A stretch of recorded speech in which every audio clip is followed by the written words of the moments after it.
In a place where everything had turned to ashes, as if the world itself had ended, a sudden blaring announcement cut through the silence: an emergency alert. Inside a wrecked car, a radio speaker was still miraculously working, crackling out the report. A pack of level 4 monsters Belto had appeared at the said Daemon intersection. The response team currently dispatched included the level 2 awakened Commerce Master Gamsangu, along with. Suddenly, a mild tremor shook the ground, rattling everything in its wake, and the message continued, along with the Zenkaku squad. A young man rushed forward, planting himself firmly in front of a horde of massive beasts. They towered in size, terrifying to behold. They galloped around in a frenzy, letting out ear-piercing cries. Then, one of them suddenly threw its head back and let out a thunderous roar. He braced himself against the onslaught. It was only 10 of them, but the sheer force of their voices made it feel as if his eardrums were about to burst. With a swift motion he lashed out a whip twee. Sparks cracked across the air. Then he sprang high into the sky, swinging down a sword that discharged bolts of lightning at the monster's geo. But just then, his sharp eyes caught something unusual. A blinding light suddenly flared in the middle of the sky and exploded outward. The blast released a violent gust that swept across the ruins, flinging everything away like scraps of paper. He froze, wide-eyed in disbelief. What the hell? The shockwave toppled the Belto, knocking them flat. As the dust settled, a young woman sprinted up, shouting breathlessly, "Captain! Of course it was you taking down that many Belto in one strike." But the young man's expression remained cold. "That wasn't me. I'm not the kind of high-output damage dealer who can wipe out an entire horde in one blow. That's more like the Sword Queen's specialty." His gaze shifted, narrowing in another direction. "Were there any other awakened units dispatched here besides us?" he asked calmly. She shook her head immediately. "No, sir. I haven't heard of anyone else being sent." He rubbed his chin thoughtfully, his voice low. "Strange, as far as I know, there's no one in this country who possesses power on this scale." She noticed something odd. Their slain monsters had been left behind, yet no one had collected the magic stones from their corpses. That was supposed to be the most valuable part. The captain, still unsettled, muttered under his breath, "Damn it, what the hell kind of situation is this?" His mind spun with possibilities. Judging from the clean, surgical cuts on the Belto, it was without question the work of an awakened. Someone wielding power at least on par with Class A, no, perhaps even a Class 5. And yet they had disappeared without leaving a trace. What was their objective? Breaking from his thoughts, he ordered the woman beside him, "For now, gather the magic stones and contact headquarters. Have them send a corpse disposal team." "Yes, Captain," she replied crisply. His eyes flicked toward something else, a faint sound catching his attention. It was a restaurant, standing tall and strangely untouched amid the devastation. The sign above it simply read, "Restaurant." The young man let out a dry, sarcastic chuckle. If that pervert butcher had made even the slightest mistake carving out just the Belto's chest parts, those corpses might have ended up spilling over into this place. Guess the owner here got pretty damn lucky. Stretching his arms with a satisfied sigh, he added, "Come on. I'm in the mood for a few drinks." Nearby, a few birds perched quietly along a crumbling wall. Inside the building, another young man slowly descended a staircase, towel in hand, gently drying his damp hair. He paused for a moment, taking in the scene of carnage outside, then wordlessly stepped into his own restaurant as though nothing had happened. He flicked on the stove, placed a pan down, and let it heat up. He pulled a slab of meat from the freezer and set it down, then carefully gathered all the ingredients he needed for cooking. Standing with his hands on his hips, he fell deep into thought. His eyes fixed on the chunk of meat before him. Did I carve too little Belto meat this time? His mind wandered. By now the Belto corpses have probably already been collected, right? Maybe I should make some jerky instead. Just then, a voice rang out, "Is Kang Chil-ho here?" A man stepped forward and stopped across from him. "I'm from the Awakened Association. Are you Kang Chil-ho?" "Yes," Chil-ho answered without hesitation. The man continued, "A pack of Belto just attacked this area. Fortunately they were taken down quickly. But I imagine you must have been terrified." He leaned in with genuine concern. "I came to check whether you've suffered any damage." Chil-ho scratched the back of his head, searching for a reply. Well, I mean, isn't that kind of an everyday thing now?" The young official gave a wry smile. "People say the world has become much more stable, but things like this still happen from time to time. Luckily there aren't many residents around here. so the damage was minimal. Then, all of a sudden an aroma drifted through the air. The smell of food from Chielho's kitchen reached the man's nose. He sniffed deeply, eyes widening. "Wow, what is that? Smells amazing." Chielho responded flatly, "It's a restaurant. What else would it smell like?" The man gave a sheepish laugh. "Right, well, if you're open, could I maybe have breakfast here? I've been running around since dawn and haven't had a single bite." Chielho's lips curved into a faint smile. "Sure." The man stepped inside, surprised by what he found. The interior was spotless, polished to a shine without a trace of dust. He let out a low whistle. "Huh, looks just like one of those diners you'd see in old movies, back before the gates appeared." Looking around, he frowned slightly. I don't see a menu. Do you have one?" Chielho shook his head. "No menus here. We cook based on whatever ingredients we managed to get that day." The man slid into a seat. "I see. So, anything special on the menu today?" Chielho tied on an apron and turned with a bright, almost mischievous smile. "Today we've got Belto steak." The man froze. "Belto," he quickly added, "you mean from earlier? I saw 10 of them." Thankfully, Master Gamsangku took care of it. Looked like they were headed straight for the market. Pouring milk into a hot pan, Chielho replied casually, "Yes, thanks to that, I got my hands on some fresh Belto meat. They're ferocious beasts, but their meat is delicious." The man blinked. "Belto meat, you say?" Chielho gave a confident nod. "Just try it as steak." The man hesitated, intrigued but wary. "Sounds interesting. Though honestly I'm more worried about my wallet. Steak. In a place like this. I thought it was just a humble diner. Hope I can actually afford it." Chielho ignored his doubt, picking up a sharp knife and slicing the meat cleanly into thick cuts. He sprinkled salt across both sides, seasoning them with practiced precision. And as he worked, a thought flickered through his mind. 30 years ago, when I first woke up, I was summoned to another world, a place of soaring dragons and rampaging monsters. The world had been overrun with terrifying mutated beasts. I was summoned to another world. I fought tooth and nail to survive, facing those horrifying creatures head-on. Again and again, I clashed with them in brutal battles, until I finally gained power greater than even the dragons themselves. With my sword slung arrogantly across my shoulder, I sought out my enemies one by one. In the end, I defeated the Demon King. By sheer coincidence, I was able to return to Earth. But the home I once knew was no longer the same. The soul I remembered was gone. As Chielho sprinkled pepper across the meat, his mind wandered. For 30 years I was trapped in that other world, battling the Demon King and seeing monsters until I grew sick of the sight of them. I mastered their traits, their weaknesses, and how to bring them down. Yet, when I returned, I saw people here. He poured wine over the steak, letting it sizzle. I wonder, is there even a need for me to fight anymore? When the meat was ready, he plated it carefully, slicing it into bite-sized cuts. The people of Earth are defending this world in their own way, under their own rules. Finally, he spooned the sizzling juices from the pan over the dish. So this is what the era has become. Chielho carried the plate over with a light smile. It's done. The Belto steak was set before the guest, premium Belto breast, drizzled with cow mix sauce. Here, Chielho said, placing it on the table. The man's eyes went wide at the sight of the dish. Go ahead, try it, Chielho urged. Inwardly, the man was stunned. Wow, I only came here to fill my stomach before heading out again, but this looks incredible. He lifted a piece of steak to his mouth. Alright, just one bite. The very next second, his eyes lit up. The flavor was so extraordinary he couldn't hold back his praise. It's unbelievably juicy. Inside, his thoughts tumbled. Those Belto tormented me all morning, nearly drove me insane. And now, they're soothing my nerves with every bite of this steak. Without realizing it, he bent over his plate and kept eating. No, now's not the time to think about anything else. He chewed non-stop, barely swallowing before taking another piece, then another.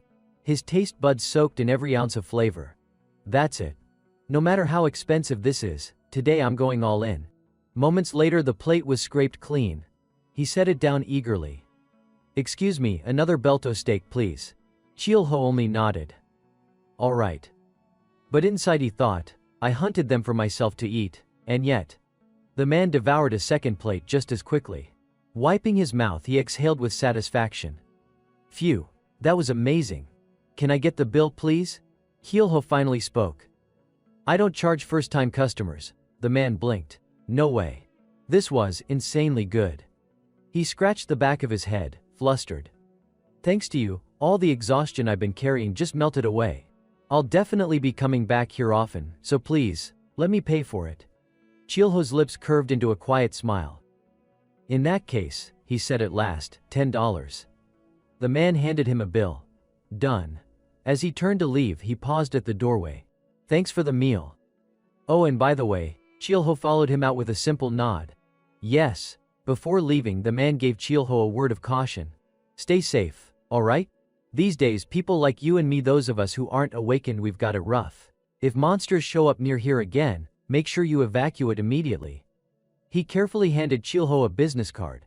Here, this is mine. Compared to a few years ago, when this area was practically a wasteland, cafes, bars and markets have started popping back up. But it's still dangerous. Hyulho glanced down at the card, reading the details.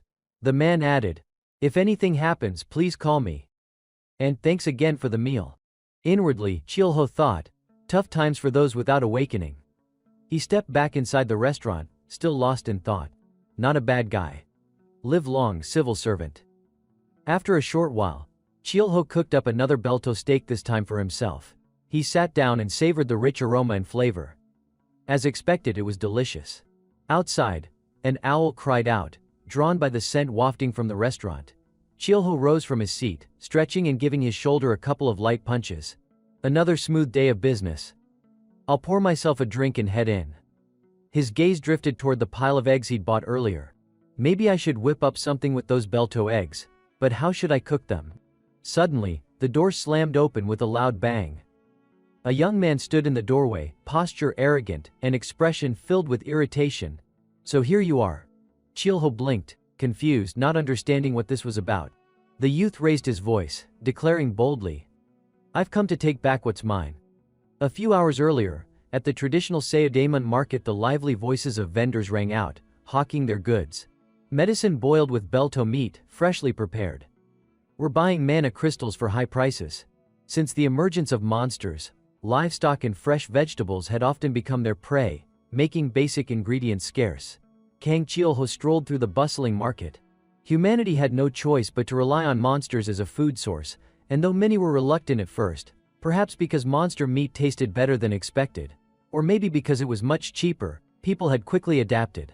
These days, artificial farming provided a stable supply of meat and vegetables, yet monster products remained a popular choice. As Hyulho wandered the market, he reflected, thanks to that, the Seodaemon monster market has grown in scale. His attention was caught by a vendor calling out, these monster eggs just arrived in bulk. Take a look, sir. Hyulho approached the stall and remarked, looks like fresh bento eggs just came in. The vendor nodded uncertainly. I'm not so sure. The Awakener Association already inspected them, but you know how monster eggs are, they all look alike. I can't really tell the difference. Hyulho's eyes shifted, pupils turning violet as he activated the appraisal of Kanas, a gift of the Silver Dragon who once ruled the northern ranges of that otherworldly empire. It allowed him to pierce the essence of any target. One of the artifacts I stole after slaying the Demon King. Even now, it's still one of my most reliable tools. A system display hovered before his eyes, cataloging the eggs. Bento, Atano, Triceratops. Because he could see their strengths, inclinations, and even discern truth from lies. Hyulho tried not to abuse the power on people. After scanning through, he made a decision. I'll take the whole lot. The vendor's eyes lit up. That's quite a purchase. If he knew the truth, he'd only regret it, Hyulho thought. Then, his gaze landed on one particular egg. Oddly, no information surfaced. Huh? Why doesn't the system show anything for that one? He pointed. Boss, add that egg too. Of course, the vendor replied immediately. Back home, Hyulho cracked open a bento egg into a pan. On the battlefield, eating had always felt like wasted time. Yet as he poured in milk, he reflected, I used to think a good meal was a luxury, but over time it's become one of the few true comforts left. The dish came together: scrambled bento eggs, made with bento eggs and cow milk. They said food and scent were the best ways to bring back memories. He recalled his comrades, one of them asking, there's Countsy milk in here, right? That's why it's so creamy. His younger self had replied coldly, I'm not sure. He chewed slowly now, musing. The Belto eggs blended with cow milk to create a rich, tender texture he couldn't deny. Delicious. If I close my eyes, the memories all come rushing back. Faces I long for, even the ones I can no longer see. Am I really getting old? After a pause, Chilho glanced at the strange egg. So, it couldn't be appraised, huh? As far as he knew, a dragon's artifact was something naturally born when a dragon emerged, formed by absorbing its innate power. That was why it emitted crushing pressure on nearby creatures, yet could never be used against its own kind. Running his hand along the mysterious shell, he muttered, could this actually be a dragon egg? I never thought I'd find one at a marketplace. While he was still lost in thought, pondering what kind of dish could be made from such an egg, and what it might taste like, the door suddenly flew open. Chilho turned his head. Ham. A figure stood at the threshold, peering around curiously. So this is the restaurant? Khan muttered, sounding both doubtful and intrigued. Kan suddenly snapped, his voice sharp. I'm here to take back what's mine. His finger shot toward the egg in Chilho's hand. So that's where it ended up. Chilho instinctively activated appraisal on the boy, but nothing came up. No information at all, and if he's after this egg, he spoke evenly. You're a dragon, aren't you? Rubbing his chin, he mused aloud. Didn't think dragons really existed in this world, though I had my suspicions. Kan's whole body trembled with fury. What? How did you know? His voice cracked into a roar. Answer me, mortal. But Chilho remained calm. I don't intend to fight. The artifact I carry, appraisal, can see through nearly everything. The only thing it can't reveal are dragons. Kan faltered, confused.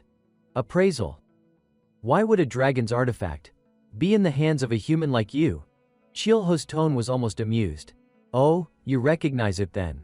That makes this easier. Kan's thoughts churned violently. This man, he's no ordinary innkeeper. Standing before a dragon, yet so calm? Impossible. Chilho set the egg gently on the table, then crossed his arms. Take it.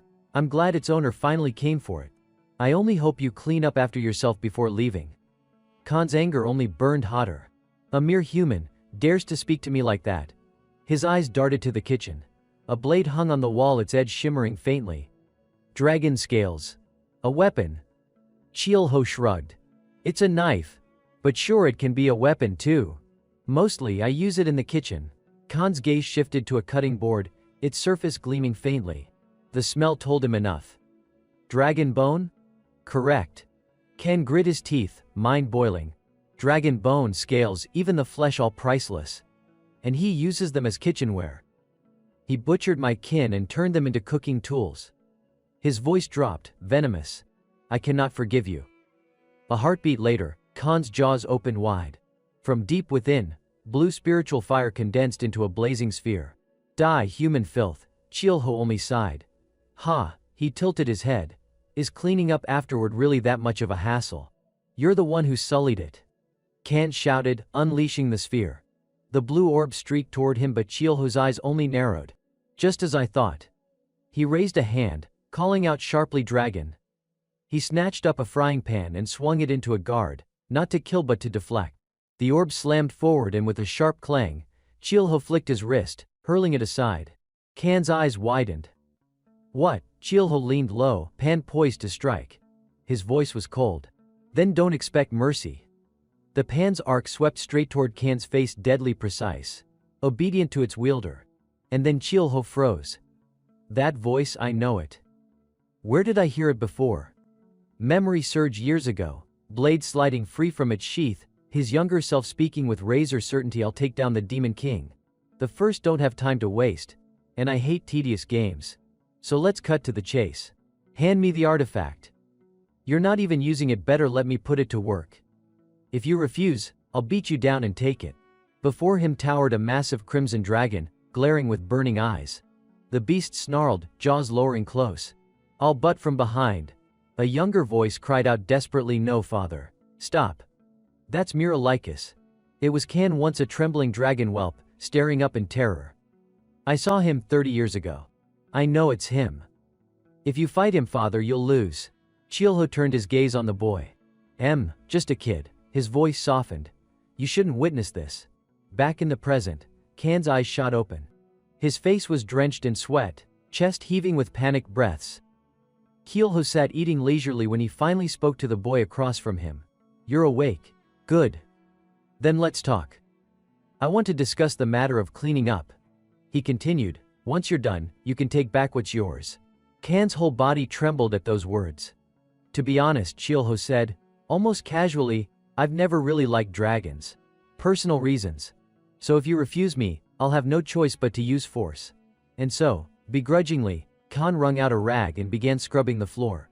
He wiped away the spilled water in silence, shoulders hunched, until Keelho asked, you don't seem to be from around here. You recognized appraisal after all. Kan muttered while working, I was born on the continent of Ispan. Not long ago, I was dragged into this world through a dimensional rift. Keelho rubbed his chin thoughtfully. Espan, huh? So this world is connected to it after all. No wonder the monsters look so familiar, they must have come from Espan too. He leaned back. Over there they call me Miro Lycus. Here I'm Kang Keelho. Either name ring a bell? Kan froze, rag halfway off the floor. His eyes shot up at Keelho before quickly dropping back down as he resumed scrubbing. What's wrong? Keelho asked dryly. Your hand stopped moving. I knew it, Kan thought bitterly. It really is him, that man. Soon the floor gleamed spotless. Keelho nodded. Oh. Not bad. Now, go on and collect your belongings. Kan shot him a glare. And what about my father's artifact?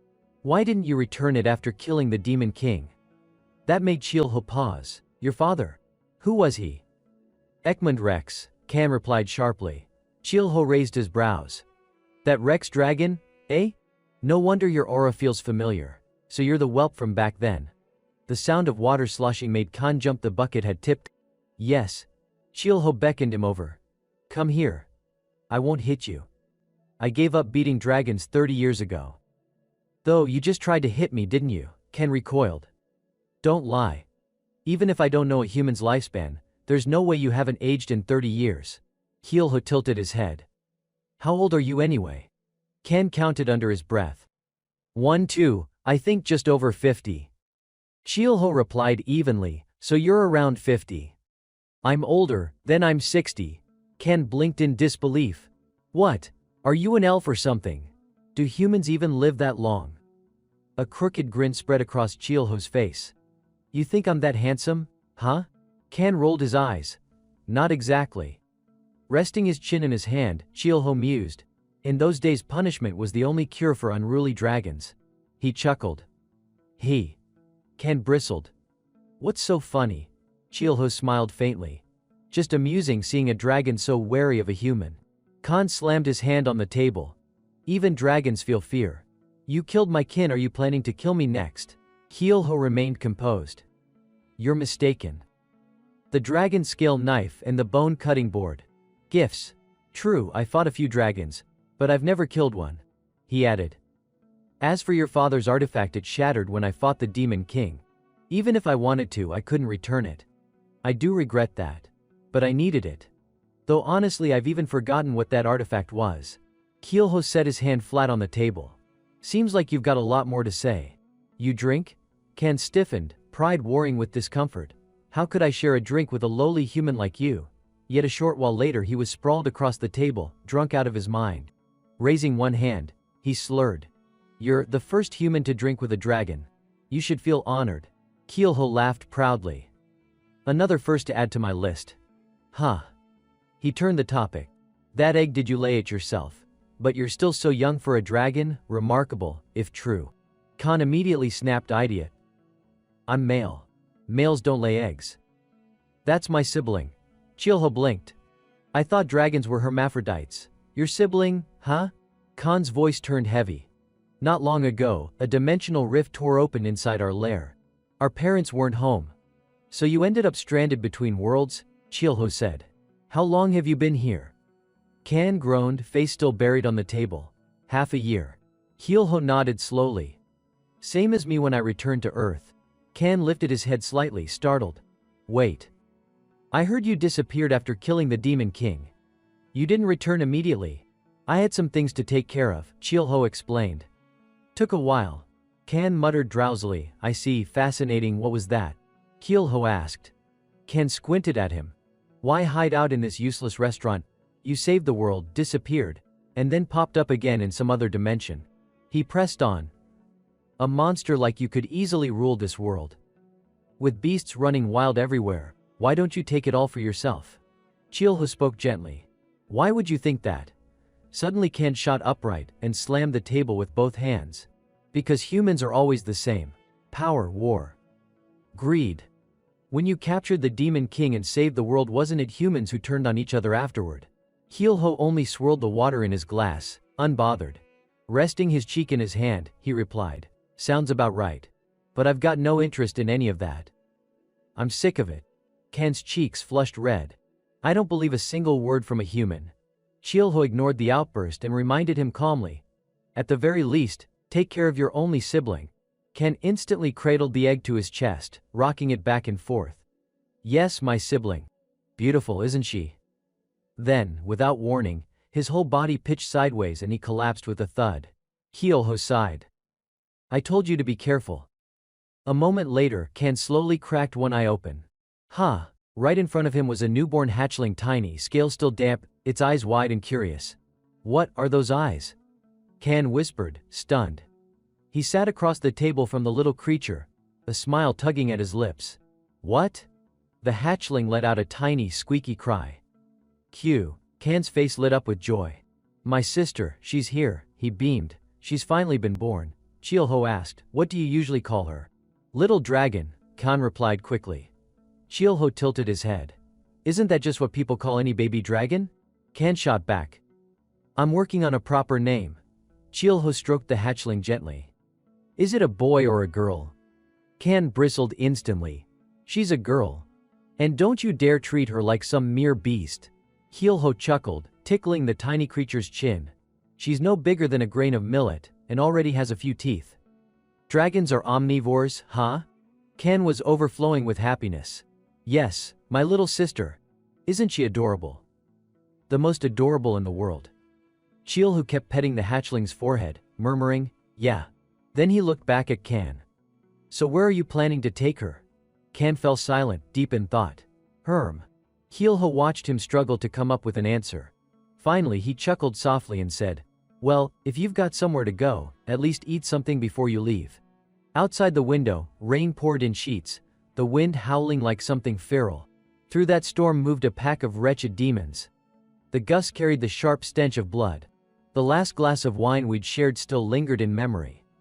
A voice weak, strained called his name. Miro. And through the iron tang of blood, the voice forced out words. I am still alive. Scene shift back inside Chilho's diner. On the table sat the evening's dish, a super-growth hamburger steak, made from Belto chicken breast, and tender padding from Triceratops legs. Soft as sponge cake, perfect for both children and the elderly. Chilho cut the food into small pieces, feeding them one by one to Q, then gently wiping her mouth.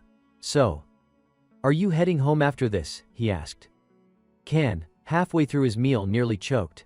Well, yeah, I guess. He scratched his cheek awkwardly before blurting out. How much does a meal here cost anyway? Chilho glanced at him. $10. But you can leave without paying. Kan slumped, as if drained of all energy. Why would you then? Bluntly he asked. Do you even have a place to stay? Chilho replied without hesitation. No, I don't. Kan went quiet. Chilho understood immediately. So that's it. Falling into another world, of course it must feel lonely. I always thought dragons were supposed to be proud, arrogant creatures. He thought further, a dragon who feels lonely, if the scholars back in Espen found out, they'd write hundreds of papers on the subject. Kan suddenly pulled something from his pocket. Here, take this. It was a level 4 mana stone. It still holds value even in this world, Kan explained. Q crawled over, pawing at the gem until peffed. She let out a silly giggle. Chilho couldn't help but laugh. Kan turned red.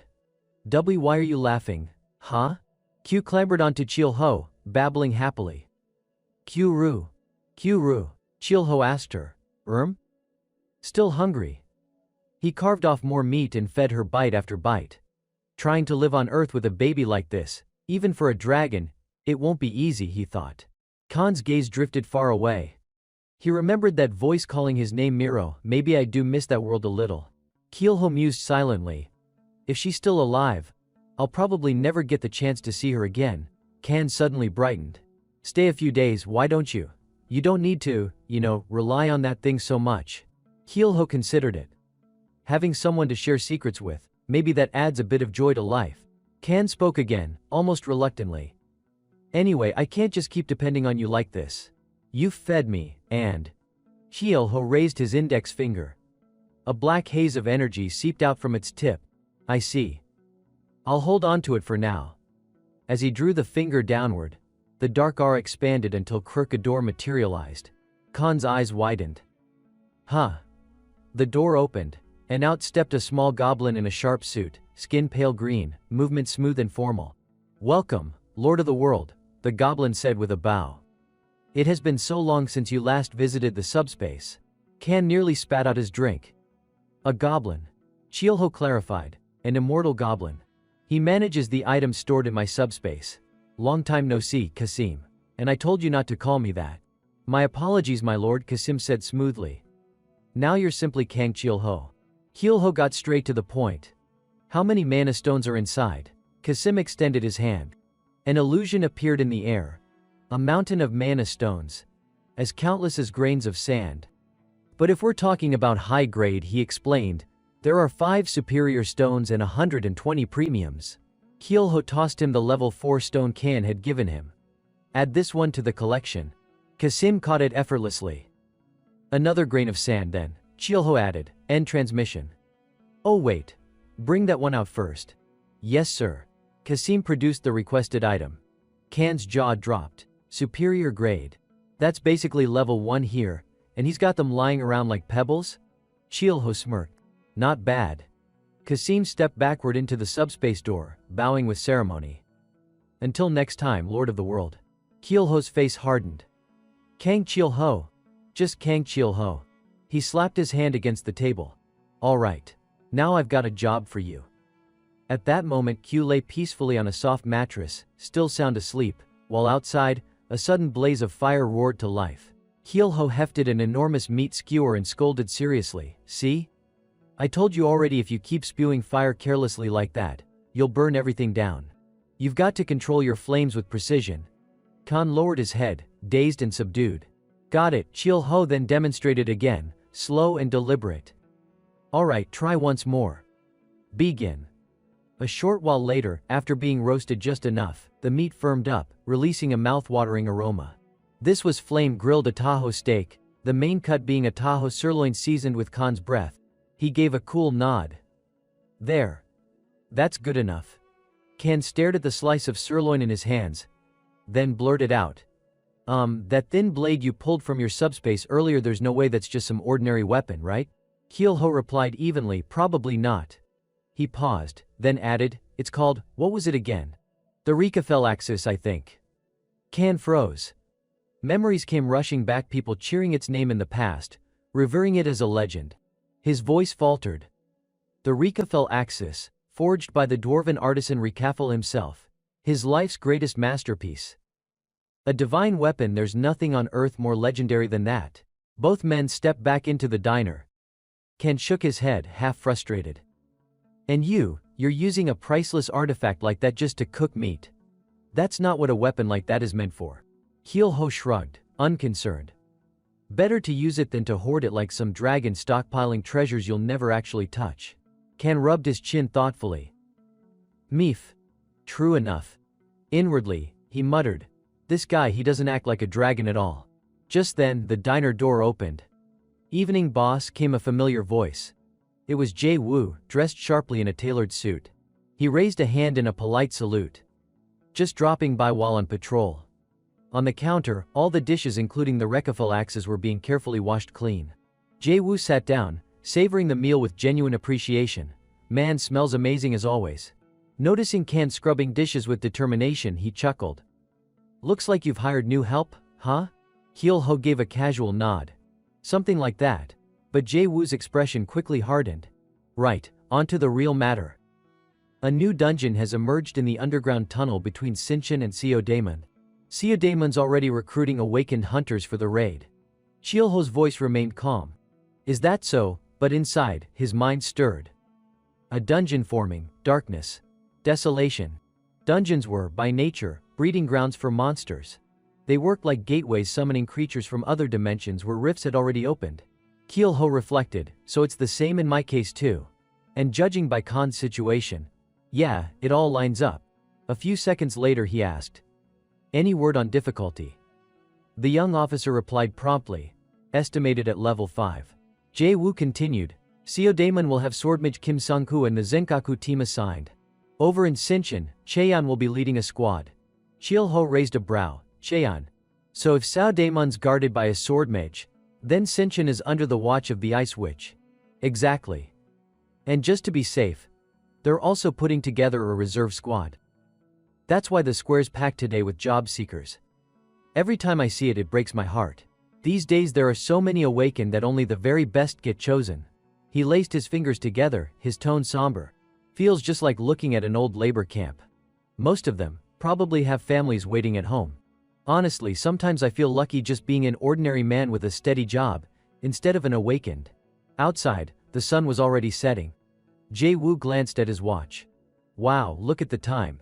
Thanks for the meal, as always." Ken finished drying the dishes and perked up. "Hey, they're all saying my Ataho roast was a big hit." Heel-ho rose from his seat. "Looks that way." He tucked away the money he'd been given. "Guess I'll need to buy more Ataho beef." Stepping outside, he called out to the butcher, 10 pounds of Ataho sirloin please." The vendor asked, "Sure thing. Want me to slice it?" "No," Chil-ho said coolly. "Whole cuts." Just then, another voice boomed across the square. "Anyone who wants to join the raid, form a line over here." A crowd began gathering. Chil-ho's eyes narrowed. That guy looks familiar. Who was he again? Then it clicked. Right. Swordmage Kim Sung-koo, an awakened of level 2. So this is the recruitment site for the raid I heard about earlier. Lately, raid groups for these underground dungeons had become known simply as strike teams. The system felt almost like those old RPG games. Chil-ho smirked faintly. "Good thing I used to play games back in the day. Makes this all a lot easier to grasp." Everyone gathered there listened intently as the raid rules were announced. Ever since the world had shifted into something resembling a fantasy game, the language of those games had become everyday terms, and that wasn't the only similarity. For example, tanks and healers were treated like nobility. Meanwhile, support roles were always in surplus. TF's roles, however, because they were so diverse, overflowed with awakened who wanted to be one. One man raised his voice. "Desperate. Any openings for Ds? I've got more than enough power. Please." But another shouted back, "Sorry. We're short on healers right now." Chil-ho listened in silence. So that's how it is. Unless your offensive abilities are truly exceptional, it's hard to land a spot. He recalled Jae-woo's words from before. Most of them probably have families too. His eyes grew cold as he swept his gaze over the crowd. Pathetic. Turning away, he thought of Choi Jae-woo. He's a good man. I just wish he cared about himself a little more. As he passed through the square, a young man brushed by him. The youth pulled a wallet from his pocket, opened it, and stared inside empty. With a sigh, he snapped it shut and trudged on. Later Chil-ho arrived back at his diner. He set the bag of Ataho sirloin on the counter. Standing in the spotless kitchen, he frowned. "Khan? Heem. Must've come in earlier and cleaned the place up." Then he turned, sensing someone at the doorway. A man with a weary face spoke hesitantly. "You're still open, right? Come in. Take a seat," Chil-ho invited. "Ah, thank you." The man, Kim Man-ho, asked nervously, "Do you sell ramen here?" "I'm sorry if not. It's fine," Chil-ho replied casually. "Just give me a moment." He reached up to grab a packet from the shelf, thinking to himself, strange. Ramen's still the cheap standby after 30 years. That hasn't changed. The price has gone up though, and the flavor's different. They don't even use wheat anymore. Man-ho raised a timid hand. How much for a bowl?" $2, Chil-ho said. The man's eyes lit up. "That cheap? Then can I order 5 bowls?" "5?" Chil-ho blinked. "You sure you can finish them all?" The man nodded fervently. "Yes. Absolutely. Please, I'd be so grateful." "What is this?" Chil-ho thought, activating his appraisal. Scan disposition, good class. Divine Eater, class proficiency, lowest tier learning aptitude, high. Chil-ho's eyes narrowed. Divine Eater? I remember that skill. One of my old teammates had it. Such people grew from frail and scrawny into hulking powerhouses simply by eating. The more they ate, the stronger they became, with higher grade ingredients making a bigger difference. Given enough monster meat, they could become truly formidable. But early on, their growth was painfully slow. Hard to make use of them until they've bulked up on high-level monsters. Still, he glanced at Manhwa, who was clutching his stomach, ravenous. Always hungry. But once he reached a certain point, he'd be unstoppable. Chilho tore open the ramen packet and began cooking. Clearly the man wasn't anywhere near that level yet. In less than 5 minutes he set a steaming bowl down. Here you go. Extra large ramen, with roasted ataho beef swimming in the broth. Main ingredients: roasted ataho sirloin ramen noodles. Manhwa stared at the meat, stammering. This is as on the house, Chilho said flatly. The man's face lit up. Really? Chilho studied him as he dug in. Inwardly he remained wary. Good people always suffer first. I know that too well. In times like these, the righteous are the first to fall. If his disposition wasn't aligned with good, I'd walk away even with that divine eater trait. Manhwa lifted a slice of ataho beef, eyes gleaming. With aptitude that high, ataho meat should trigger a decent effect, Chilho thought. Then he spoke aloud. Here in my diner, the first customer of the day always eats on the house. Makes them want to come back again. He sank his teeth into the first bite without hesitation. Thank you so much. The moment the ataho sirloin slid down his throat, it was as if flowers bloomed inside his stomach. He blinked in surprise, then muttered in awe. I never imagined meat could be this rich, this fragrant. Chilho smirked, arms crossed. You've got good taste. Manhwa slurped up the noodles in a single go. Then, with equal vigor, he drained the broth. By the end the bowl gleamed spotless, as if polished. Amazing. Truly amazing, he exclaimed. Bowing his head in gratitude, he said, thank you, boss. Thanks to you I've had a real meal for once. Chilho waved it off with a light chuckle. Think nothing of it. If you enjoyed it, that's enough. Manhwa continued praising the ramen between breaths, fumbling for his wallet. In his fluster something slipped from his pocket and clattered to the floor. It was so delicious. Ah, right, payment. Oh, he crouched quickly, snatching it up. In his hands was something pristine, a brand new tie. He offered 2 crumpled bills across the counter. Sorry, the money's a bit dirty. But thank you for such a wonderful meal. Chilho accepted the payment with a nod. No problem. Leaving with a sheepish grin, Manhwa scratched the back of his head. I'll definitely be back next time. Leaning against the wall, Chilho folded his arms, lost in thought. Dust all over his clothes, yet a spotless new tie. What's he trying to prove? Beside him, Kan furrowed his brows. Huh? When'd you get back? Chilho didn't answer right away, suspicion still lingering. That man's lived a hard life in this chaos, I remember thinking that. Then I let it slip from my mind. Later, he spotted the man again out on the street. Same weary expression. The same sadness carved deep into his face. As Manhwa walked, a dungeon gate shimmered into existence before him. Then with a violent crack, the portal exploded open. The dungeon gate erupted into existence right in the middle of a crowded avenue. People panicked, shouting over one another. Stay behind the barricade, it's dangerous. Please everyone move back. Manhwa pressed himself close to the barrier, calling out, I'm an awakener. Is there anything I can do to help? A man in uniform turned, sizing him up. What rank are you? Manhwa fumbled in his pocket, pulling something from his coat. I work in food service. I don't really have any special combat skills, but my strength. The man cut him off sharply. Listen. This isn't a dungeon a run-of-the-mill awakener can walk into. Even our raid team came back battered. That gate is lethal. Through the shifting crowd, Manhwa's eyes locked on someone, his daughter, Mijin, kneeling beside the wounded, her hands glowing faintly as she channeled healing energy. Still, the guard blocked his path. The best thing you can do is evacuate to a safe zone. Mijin, he shouted over the noise. The girl's head snapped up. Dad. Ignoring the warnings, Manhwa shoved past the barricade and sprinted toward her. Mijin. What are you doing in a place this dangerous? What about school? Her face was flushed, exhausted. There were too many casualties. The school sent every awakener student they could to help. He reached for her shoulder. But she brushed his hand off, irritation flashing in her eyes. Dad, why are you even here? I'll handle this, just leave before you get hurt. I was worried about you, he said softly. Don't you get that? Worried? She snapped, voice rising. You said yourself your only ability is eating. You eat, you work, you eat, you work, you don't even come home. And now you think throwing yourself into danger helps anyone. Shoving him back with both hands, she shouted. I told you I needed money, so I came here to earn a scholarship. But when you barge in like this, you just make me look pathetic. Go evacuate already. Something slipped from his jacket pocket in the scuffle, a small box.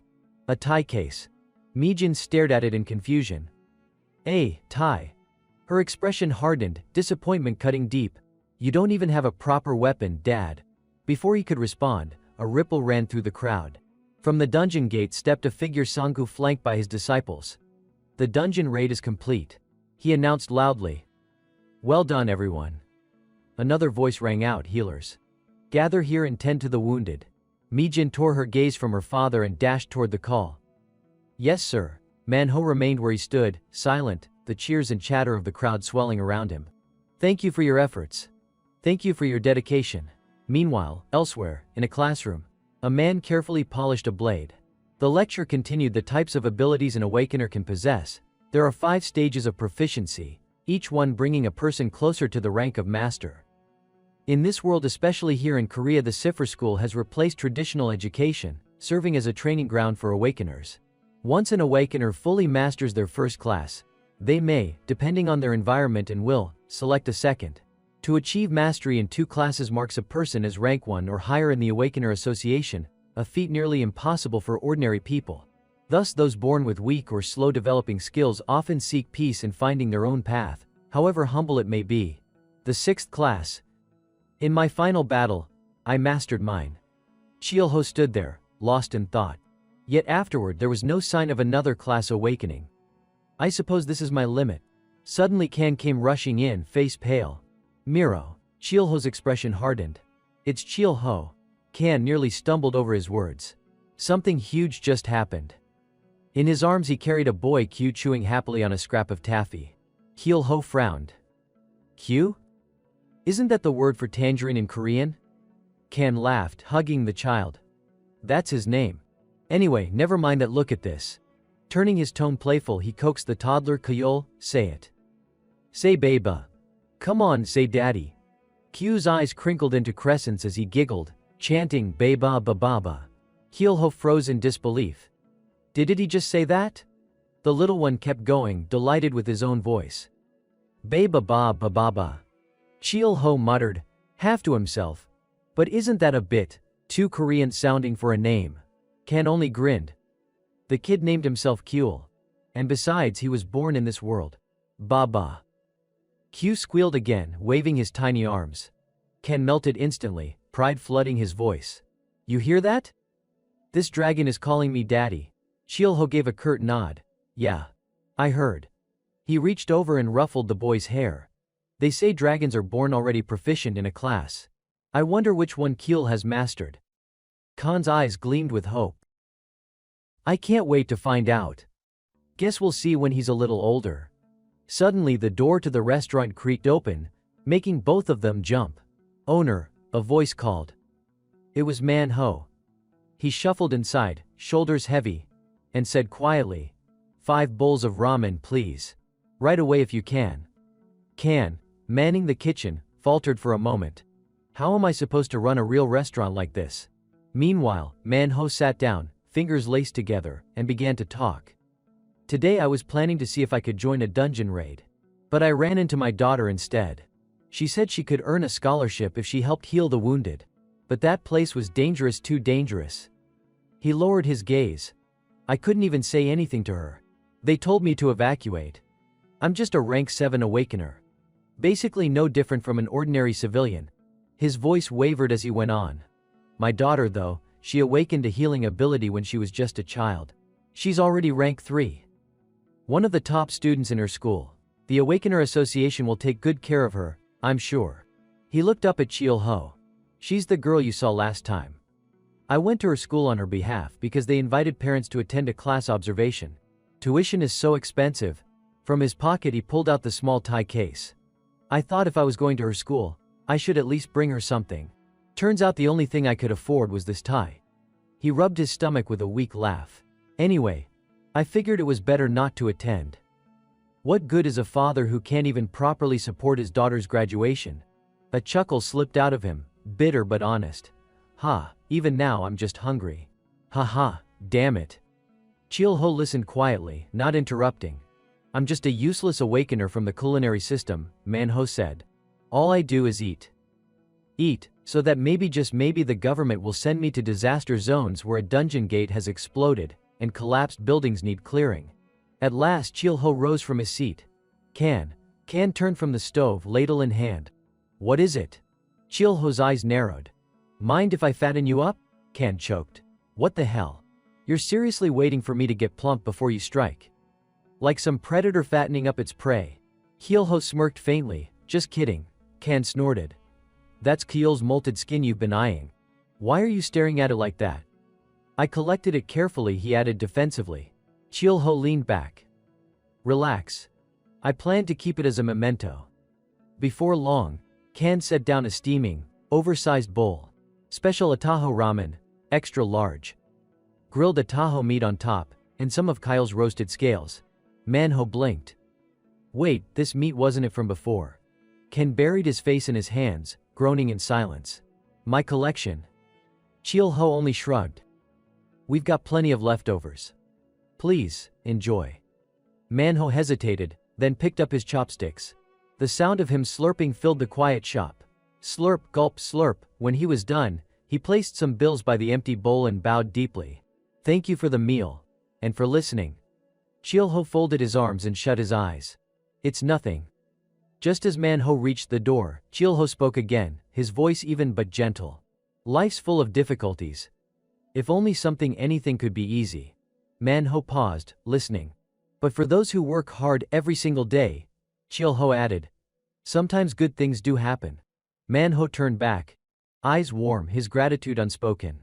Chil-ho gave a faint smile. So live through tomorrow. I'll be here, same as always. Come back. Ken poked his head out of the kitchen. What's with you? He hasn't changed at all. Chil-ho replied calmly, I did what I could. He ate dragon molt. That'll help him, one way or another. Ken hugged Kyul close. A useful gift, sure. But why help him? Chil-ho stayed silent for a moment. Then he placed a hand on Kyul's head. My father, he once had shoulders like his. Khan raised an eyebrow. So you had a dad too, huh? He didn't get to finish. Chil-ho smacked him on the head. You ask too many questions. Later, Manhwa arrived home. Mi-jin was already asleep, curled up under her blanket. On the desk beside her bed, he noticed the tie box. She had picked it up after all. Dad, she whispered suddenly, eyes closed. Tears slipped down her cheeks. Dad, I'm sorry. Manhwa reached out and gently stroked his daughter's head. His voice was soft, almost breaking. It's okay, Daddy's sorry too. He sat by her bedside, watching her sleep, and guilt clawed at him. I'm sorry I couldn't live like other people. I'm sorry I've been a father you had to be embarrassed about in front of your friends. I'm sorry I couldn't give you an easier life. He pulled the blanket up around her shoulders and whispered, but no matter what, I'll always love you. Later that afternoon, a voice rang out across the recruitment grounds. We're still missing one main assassin. One final spot left. Manhwa came running, chest heaving. Here, I'll do it. The man in charge raised an eyebrow. Please present your Awakener registration card. Still panting, Manhwa fumbled in his pocket and handed it over. The officer studied it, then blinked. Wait, aren't you the guy from before? What was your name again? Manhwa hesitated, then answered, Kim Manhwa. Yeah, that's it. You're that guy, the one who collapsed during that incident in the hibernation zone. What was it called again? Right, the Yeongdongpo dungeon. Manhwa stiffened but nodded. The officer leaned closer, lowering his voice. If that happens again, it'll be a real problem. Sure, that gate's been dealt with. The Zenkaku team took down the final boss. But remember, it was a berserk gate. Dangerous stuff. This time do your best to hold it together, alright? Yes sir, Manhwa muttered, worry flickering in his eyes. The man straightened, raising his hand to the group. Alright. Recruitment complete. Everyone gather up, we're moving out. At the same time, Chilho descended the stairs calmly, gaze drawn toward the street outside. A city bus roared past, speeding straight ahead, faster than usual. His brow furrowed. Strange. Then a ripple of unease swept through the crowd. All eyes turned upward toward the sky where a dungeon gate still floated, shimmering ominously. Sang-hoo cursed under his breath. Damn it. What's the status? A young woman answered quickly. The gate's already closed. Another voice shouted over the noise. According to reports, only the Mana Crystal Company's strike team went inside. Their lineup was made up of rank 5 through rank 7 awakeners, recruited early this morning. Somewhere in the crowd, a girl pushed her way through, calling desperately. Dad. Dad. It was me, Jean. Her voice cracked as she searched, but all around her, people's gazes remained locked on the glowing rift above. Something was happening, an unexpected shift. A hidden boss had appeared. And still, Mijin cried out in the middle of the crowd, panic and fear in every breath. Dad. Where are you, Dad? A little later the squad pushed deeper into the forest. Stay tight. Don't spread out. The squad leader barked. Clear the small mobs while keeping an eye on your teammates. Move out. Manhwa glanced around at the dense trees, wide-eyed. Wow, but before he could take it in, a young raptor lunged at him from behind. Instinct took over. Manhwa swung around and drove his fist straight into its gut. The beast dropped. Manhwa stared at his own hands in shock. What the? I feel light. Energized. By now I should be starving, but I'm fine? A short-haired girl suddenly shrieked. What the hell is that? Everyone's eyes snapped to the distance where a massive rift had torn open in the dungeon itself. The ground trembled underfoot. The source. A monster's footsteps, heavy, crushing, relentless. Then it appeared. A Tigarex. It opened its maw and unleashed a deafening roar that shook the air. Damn it. A hidden boss. Someone yelled. Manhwa froze, rooted in place, staring up at the towering beast. A hidden boss, the kind that only spawned when an extra-dimensional fracture opened. Rare. Deadly. The kind of appearance that usually meant total party wipe. Run.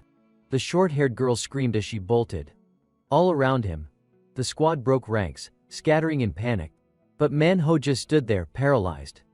The girl dashed past him, shouting, "It's coming. Move." That jolted him into motion. He turned and ran. But then he stopped. Something glittered on the ground behind him. Shards of mana crystal, scattered near the corpse of the raptor he had felled. His breath caught. Those are tier 8. Just one of those is worth a week's wages. With that, I could buy Mijin new clothes. I could feed her better. His chest tightened. He didn't think. He dashed for the crystals. The squad leader roared after him, "Hey. Are you insane? Move." But Manhwa dropped to one knee, reaching out. Just this one. Just one. A shadow fell over him. The Tigarex was already there. Its massive head slammed into him, hurling him like a ragdoll through the air. Pain exploded through his body. His vision blurred. So this is what Mijin meant when she called me pathetic. Darkness crept in. Memories flickered. Mijin crying into her pillow, Mijin smiling in her school uniform, Mijin as a little girl with tear-stained cheeks. The day she was born. Her voice echoed inside his fading mind.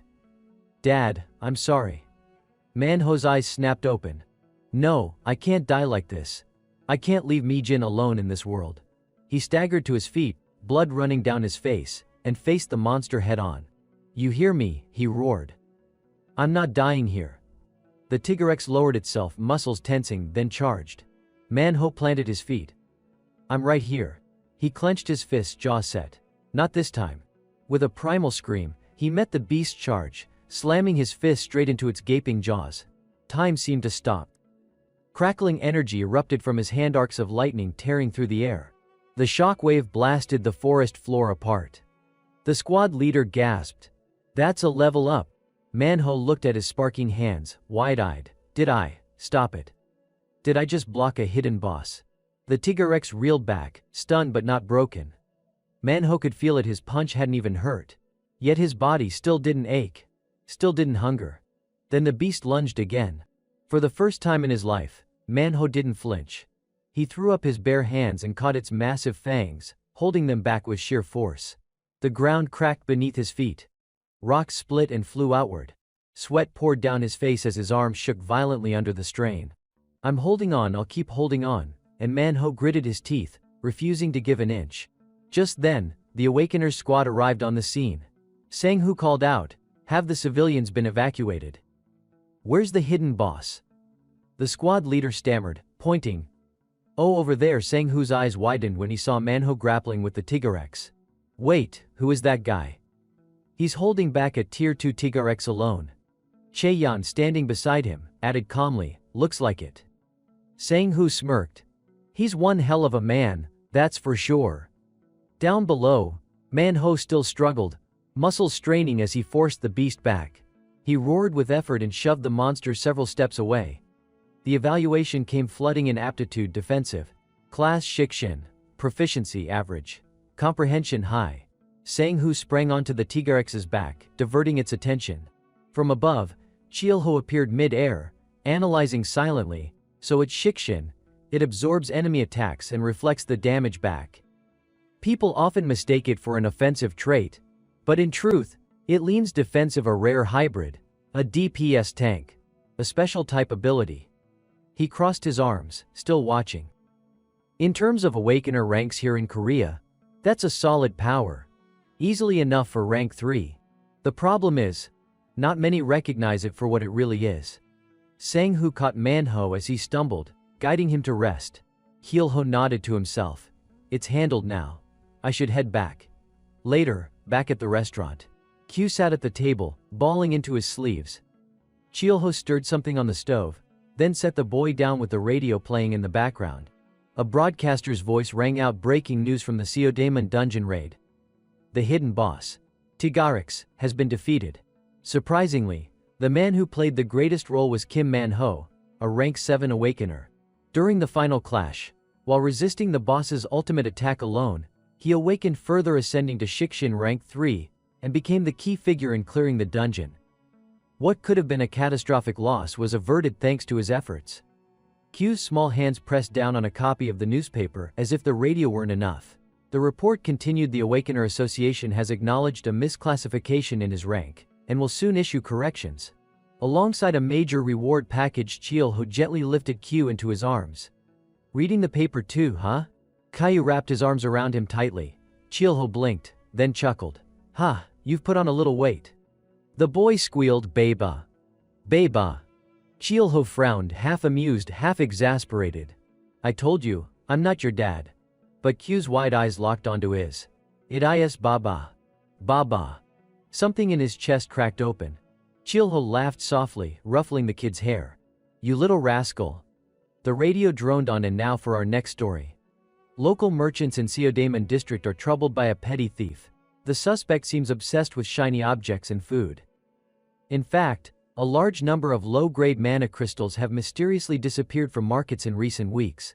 Public pressure is mounting for the association to intervene. Q giggled while playing on the floor. Cheol-ho leaned back, listening. "A thief obsessed with sparkly things and food? Huh?" The boy toddled over, holding up a glass of water. Bull. Cheol-ho raised an eyebrow. "You want me to drink this? Water?" He lifted the cup toward his mouth. "Stop." Ken burst out of the bathroom, hand raised like a referee calling a foul. Cheol-ho blinked. "What's with the early morning bad vibes, Ken?" Ken ignored him, eyes sharp. "Don't drink that. It's full of bacteria." Cheol-ho froze. "What?" Khan sighed. "Kyuni just learned about wells from a comic book. You know wells, where people draw water to drink." Cheol-ho still held the cup, frowning. "Right." And in his mind, Khan continued grimly. "A toilet looks exactly like a well." Silence. Cheol-ho slowly lowered the glass, face pale. Scene shift later that evening. Jae-woo dug into dinner at the restaurant, his eyes lighting up. "Boss, this kakdugi is amazing. Did you make a fresh batch recently?" A platter of steaming kimchi radish cubes sat on the table, fragrant and sharp. Cheol-ho nodded. "Yeah, got some good ingredients from Sinshin."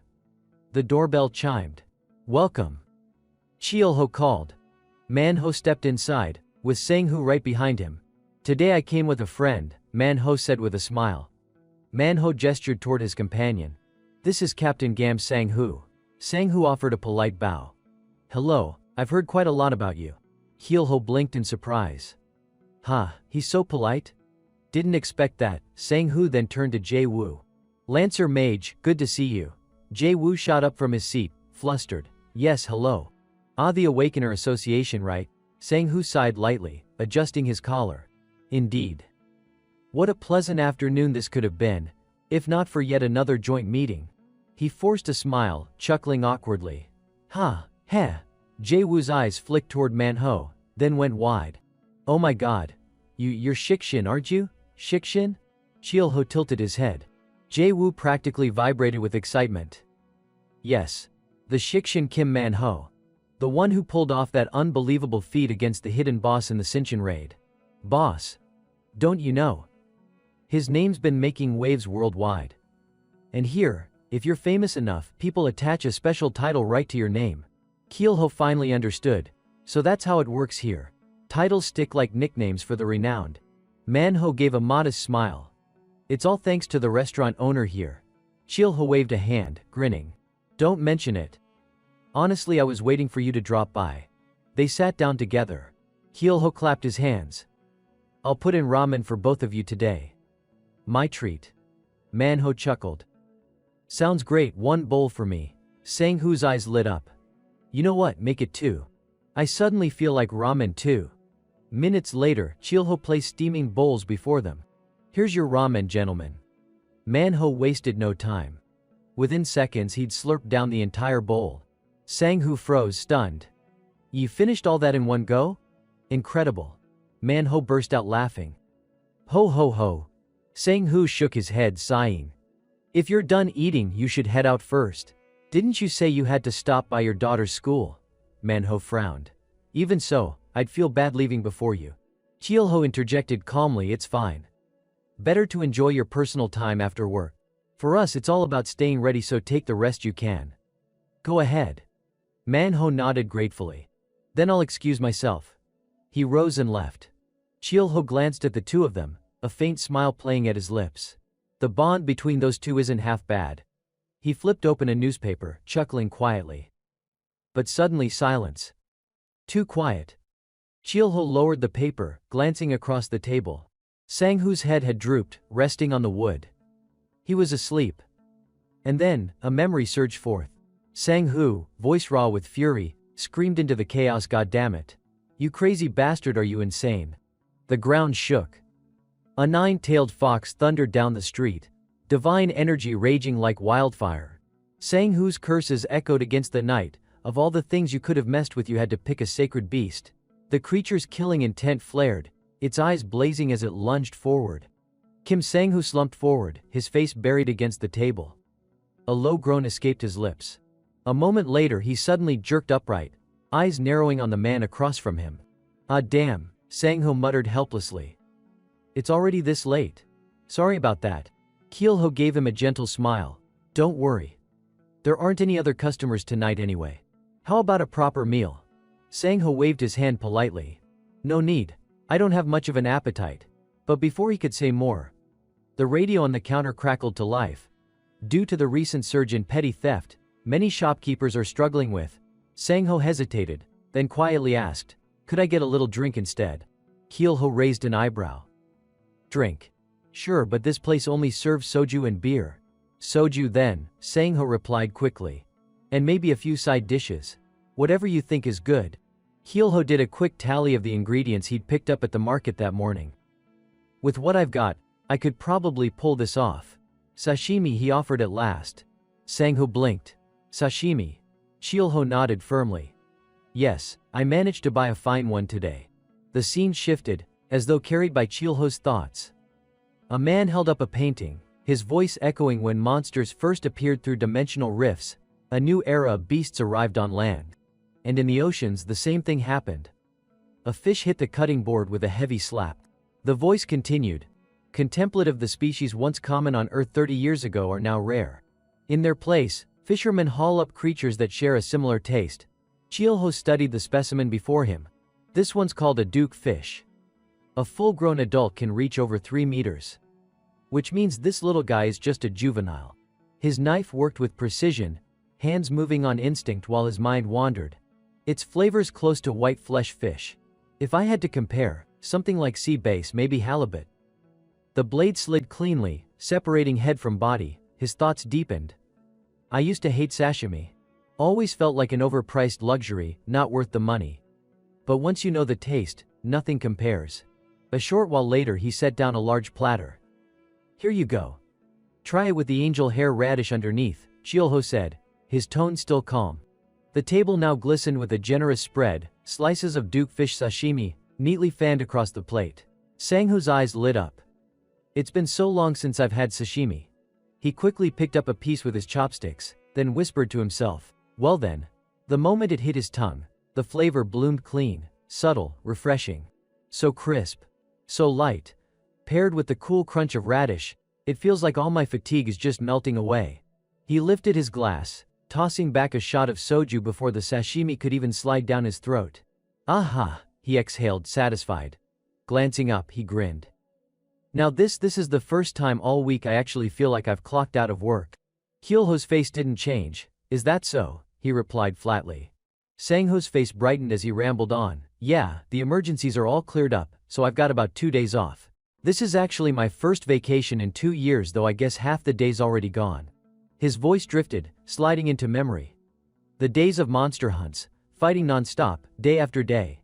Honestly, it wasn't the physical strain, it was the mental exhaustion. He couldn't stop replaying it, the endless battles, the rifts opening one after another, never a moment to breathe. Absent-mindedly, he glanced out the window. This spirit's the personal weapon they issue to awakened ranked level 2 and above when you graduate from Cipher Academy. Forged from adamantium, it's amazing at absorbing mana. His gaze shifted to the weapon resting nearby. The way he spoke carried a hard edge of pride. Back then, all I felt was honor graduating Cipher with distinction. I thought I could save the world with this power. As long as I had a spear in hand, I wasn't afraid of anything. Then his eyes clouded, voice softening. But once I stepped into the real world, that pride crumbled. Turns out, there are always people stronger. I learned quick how small I really was. How little I mattered compared to what I imagined. He stretched, exhaustion leaking into his words. I've been stationed in Seodaemon for 10 years now. It's been rough. Chiolho's thoughts flickered. Yeah, I used to feel the same way. Eventually, everyone realizes they're not as important as they thought. Doesn't matter if you're awakened or just some ordinary worker, whatever field you're in, the world has a way of humbling you. Finally, Chiolho gave a bitter little verdict. On days like that, the best thing you can do is force a smile and take another shot of soju. The empty glass on the table was already being refilled by a steady hand. Curiosity tugged at him, so Chiolho asked, but aren't you the guardian of Seodaemon? One of the 5 guardians of Korea? That's pretty impressive. Like something out of a comic book. Really? Sang-ho answered with a hollow laugh. He dropped his gaze to the drink, shoulders heavy. The lives, the hopes, the futures of so many people, they're all placed on my shoulders. Sometimes it's overwhelming. Chiolho tilted his head. Do you have a memory that still haunts you? Sang-ho set his glass down with a faint clink. Of course I do. His voice softened, almost reverent. You ever heard of the 9-tailed fox? He took a breath, patience lacing his words. Thinking back, it was raining that day. I can still hear someone shouting, damn it. Which idiot woke up the 9-tailed fox? Another voice rang out in his memory, crisp and commanding. It was a gentleman. Irritated, someone had snapped back. And why the hell would a second-rank mess with something like that? Another voice answered quickly, we'll get to the bottom of it right away. No sooner had he spoken than a massive beast, towering several times the height of a man, loomed before them. Its roar shook the ground, fierce and commanding. Back in the present, Sang-ho's voice stayed steady as he explained, creatures with exceptionally high intelligence like the 9-tailed fox are what we call mystic beings. There are many types, but they're always marked as unranked. That designation means, don't touch them, leave them alone. Even through the memory of pouring rain, his analysis carried on. For reasons we still don't fully understand, mystic beings don't engage humans directly. In 30 years, not once have they launched an unprovoked attack. They carve out their own hidden territories, and they live in solitude. He had gone on at length, but the truth lingered, someone had provoked it first. Through the haze of recollection, Sang-ho remembered the sight of a man standing silently in the rain, 3 birds perched around him. Fury had overtaken him then. He charged forward shouting, hey, gentlemen. You bastard, what the hell did you do? But the man said nothing, staring back in stunned silence. Sang-ho pressed on, his face twisted in anger. Why would you? His demand was cut short by the sharp cry of a red-haired woman. Captain. The nine-tailed fox. A colossal fox, its body ablaze in living fire, lunged forward with a deafening roar. A commanding voice rang out, "Form up." "That's an unranked nine-tailed fox." Sangho's response was instant. "Attack team, advance." A voice from behind called out, "I'll go in with you." Then another, resolute and booming, "I'll lead the charge." The air twisted with chaotic power as a sphere of fire spun into existence. The very next moment, countless fireballs erupted from the fox's blazing body. Everyone's eyes locked on the red sparks, wide, entranced. The flames themselves seemed to seize control of their vision. Frozen in terror, weapons slipped from trembling hands. Panic shot through Sangho's voice. "Damn it, don't look at the flames on its tails. You'll fall into an illusion." The red-haired woman cried out, desperate, "Captain, it's coming." A violent surge of force tore forward, slamming into their defenses. Flames roared, erupting in an inferno that consumed everything in front of them. Driven back several steps, the red-haired woman braced herself and pushed forward again, fierce determination burning in her stance. But the fiery fox pressed on, overflowing with raw, crushing might. Voices echoed all around him, frantic, calling out the same word again and again, "Captain! Captain!" Sangho didn't answer. Instead, he surged upward, leaping from one floating shield to the next, climbing the sky itself. With a commanding cry, he launched himself high above, then dove in a perfect arc, spear poised, form flawless. The giant fox shrieked in agony as the strike pierced deep. Its eyes, wide and brimming with anguish, fixed on him in one final, desperate glare. And then, shockingly, unbearably, it seemed to weep. Twin trails of sorrow welled at the corners of its eyes as its body began to tear apart. For a brief instant, Sangho froze, stunned by what he was seeing. The beast collapsed, piece by piece, its massive frame falling slowly into ruin. The assault on the nine-tailed fox had raged through the entire night. Now it was over. Back in the dim glow of the bar, Sangho gently set down his glass. The liquid still trembling inside. His hand fell limp against the counter. "At the very end," he said slowly, "when we finally succeeded in that expedition, amidst all the screams, I heard crying." His gaze drifted somewhere far away, back into memory. He saw again the image of a small fox cub writhing weakly within the body of the fallen mother. "A cub?" he had whispered in disbelief. The story pressed on. The eagle that gentleman released it had hunted down the cub while the mother was away from the nest. Pure animal instinct. It found something helpless. Defenseless. Sangho tipped back another swallow of soju before concluding bitterly, "It must have been a mistake. Even people like him make mistakes, but us," he slammed the glass down firmly. "We cannot afford mistakes like that." Hyolho's brow furrowed. "A cub, there really was one?" Sangho's eyes flickered, avoiding the question. "Yeah. Unfortunately, we put it down. In the end, there was no other choice." That's how the nine-tailed fox incident ended. You probably remember 2 years ago, it was all over the radio and the papers. Hyolho's voice softened. "I think you made the right call." A thin, embarrassed laugh escaped Sangho. You think so?" Pushing himself up from the seat, he gave a small, polite bow. "I've gone on too long, said more than I should have. Funny thing is, I feel lighter now. Maybe it's just the soju. Haven't touched the stuff in ages. Sorry about that." He turned, making for the door. "I'll be off then. Bring me the bill, would you? Ah, and one more thing. Pack me up some sashimi, same as before." "Of course," Hyolho replied gently. Outside, the night had deepened. Darkness pressed close, save for a sprawl of stars and a scattering of heavy black clouds. Hands buried in his pockets, Sangho walked on, slow and steady, disappearing into the night. Sangho walked with his brow furrowed, thoughts heavy. In his memory, his voice was sharp with rage. "You maniac. You dared touch a mystical being, just a cub. Are you out of your mind?" The man had bowed his head, contrite. "I'm sorry, it was a mistake." The words only made Sangho's fury boil hotter. "A mistake? You think that word fixes everything? Because of you, dozens nearly died. What if it had happened in the middle of the city, in a crowded neighborhood? What then?" Back in the present, he had stopped walking. His head dipped low, shadows hiding the grief in his eyes. There was something in his gaze, remorse, self-condemnation that weighed heavier than anger ever could. Alone in the darkness, Sangho resumed his slow, solitary march. Elsewhere, Chilo gazed out through the window, lost in thought. The nine-tailed fox, he remembered it not as rumor, but as something he himself had once encountered back on the continent of Espen, in that other world. His mind drifted deeper.